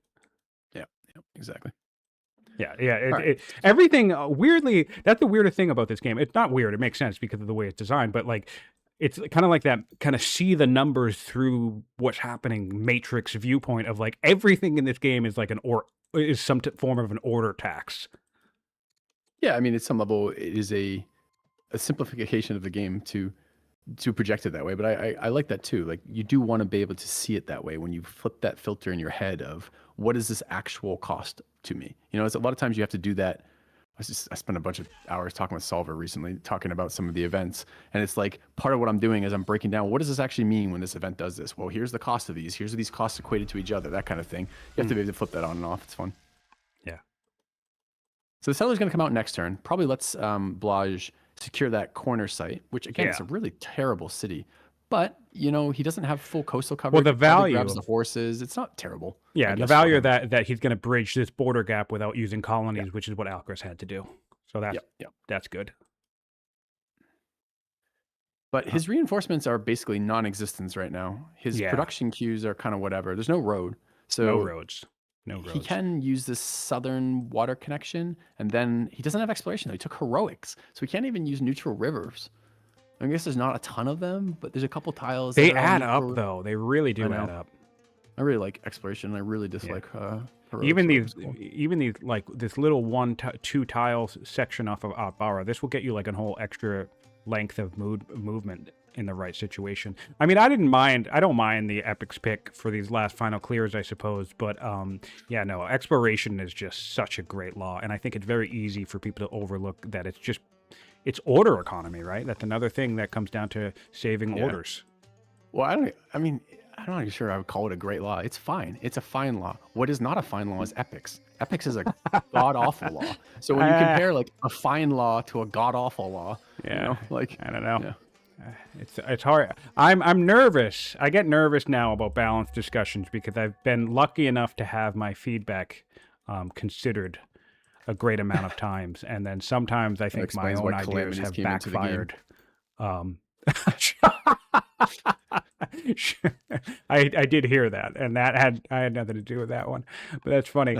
And sometimes even my own ideas backfire. I'm like, oh wow, and then it's that's happened enough times that I've kind of now I'm more hesitant because I don't want to end up accidentally. Basically, what I feel like happens is sometimes I say something like calligraphy is a useless law, and then Soren goes and changes it to 10 culture per turn, and I go, holy shit, calligraphy is overpowered. And so I'd like to find a wiggle room between these have come so far. Useless and not absolutely broken. You know, I took a couple years off in between the last time I was playing a heavy multiplayer old world, and now I'm back at it kind of deal. And the changes always impress me. Like, this is still getting worked on. This is still getting... Oh, it's awesome. Yeah, and they're better. The things are better. Yeah. You know, freedom has a use now. It never used to have a use. For the longest time, it was just slavery. I don't even remember if it was up against freedom, but it used to be when slavery was orders, right? Like that was just a go-to. You just took that. You took it every single time because it was just better by a mile than the alternative. So every time I see laws that you are incentivized to flip back and forth, like colonies and serfdom, I'm happy with that. Every time you see laws that are a decision that isn't the same every single game as to which one you take, I like that too. So I don't mind laws that are like balanced by timing. You get it early, you want this one. You get it later, you want this other one. If you have access to it the entire time, you flip flop. And I don't mind ones that are like, this is a decision right now. Which one is going to help the build I'm doing? And it's not the same decision every time.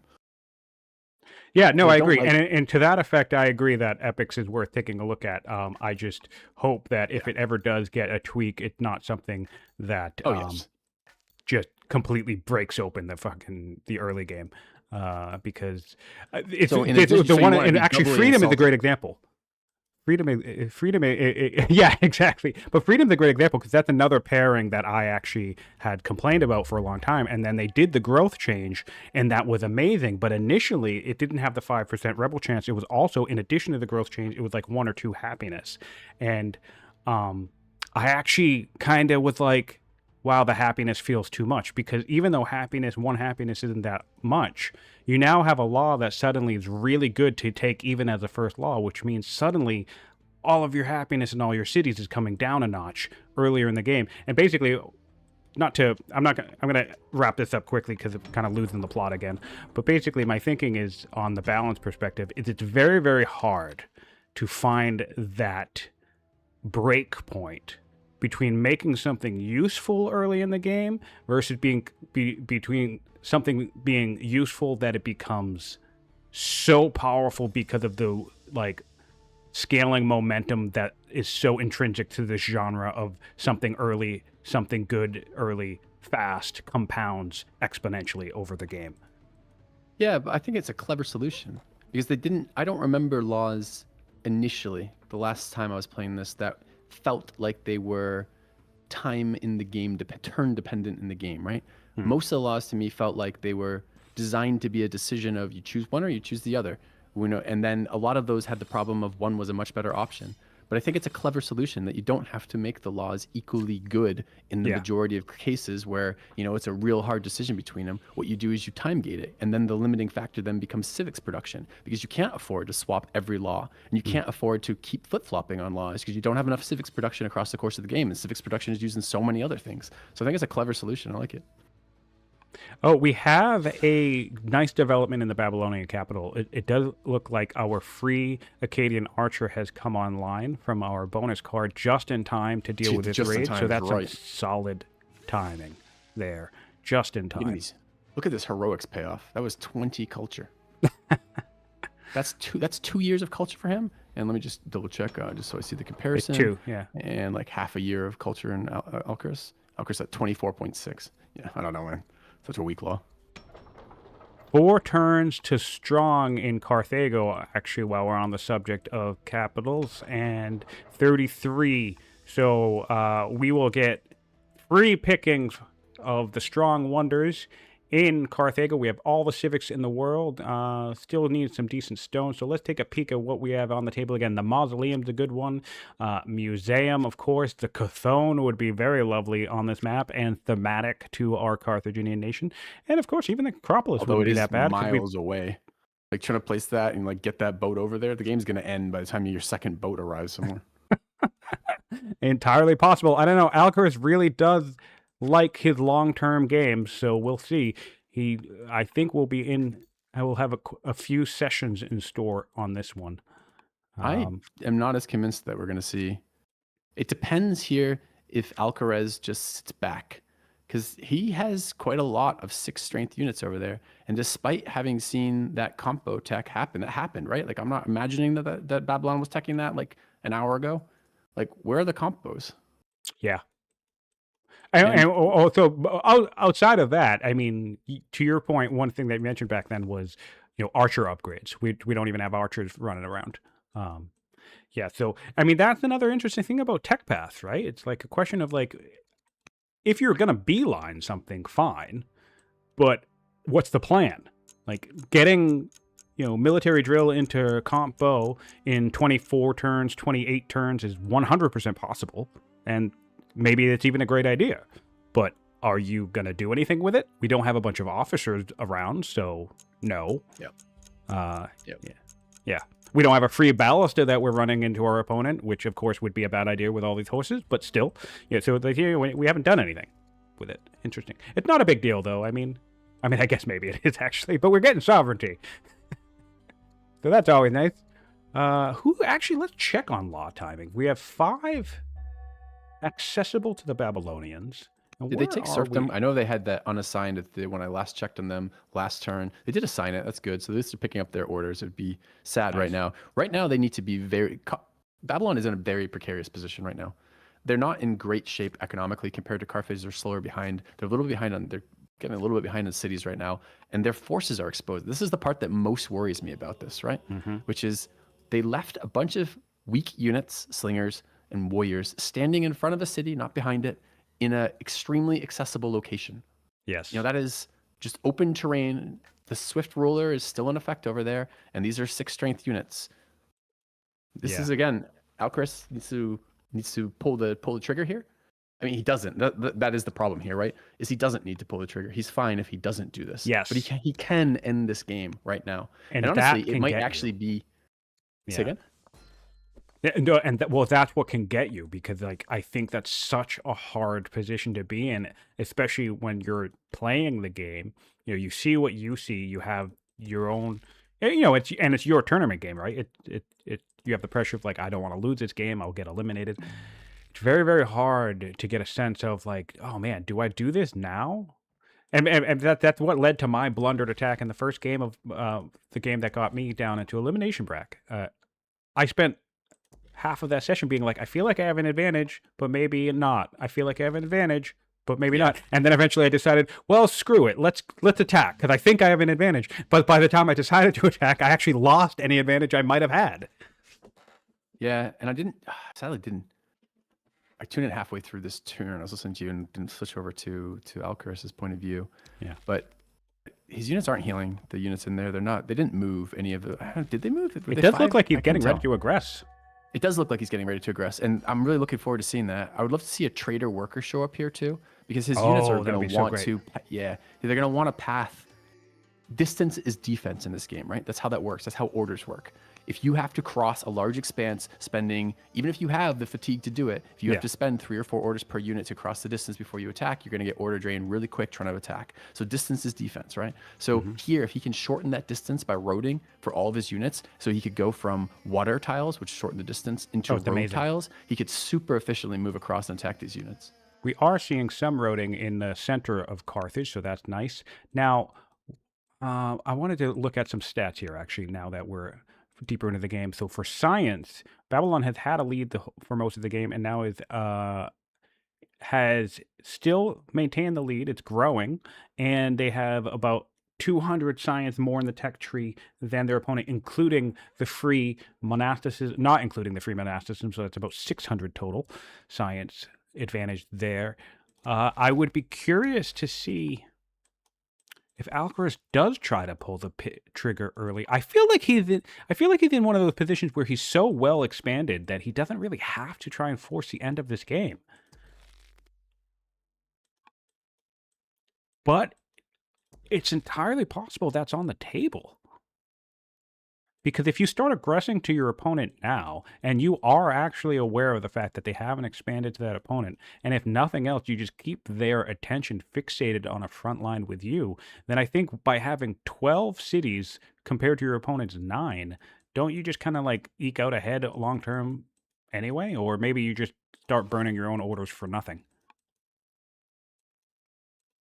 Oh, we're building a Byreme and Dilbat. That's interesting to see. That could come in handy at some point.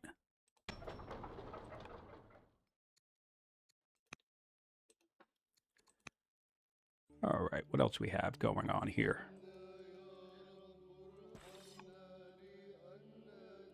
Let's look at orders. Orders, actually, now there's a bit of an order deficit for the Carthaginians. I don't know that plus or minus worker turns here, but currently we're looking at 25 to 21, so probably pretty even there. 6 worker turns in Babylon, and we have 11 in so there's 36 orders for the Carthaginians. That's pretty solid. We've actually swapped out of colonies back into serfdom for Carthage, which is nice.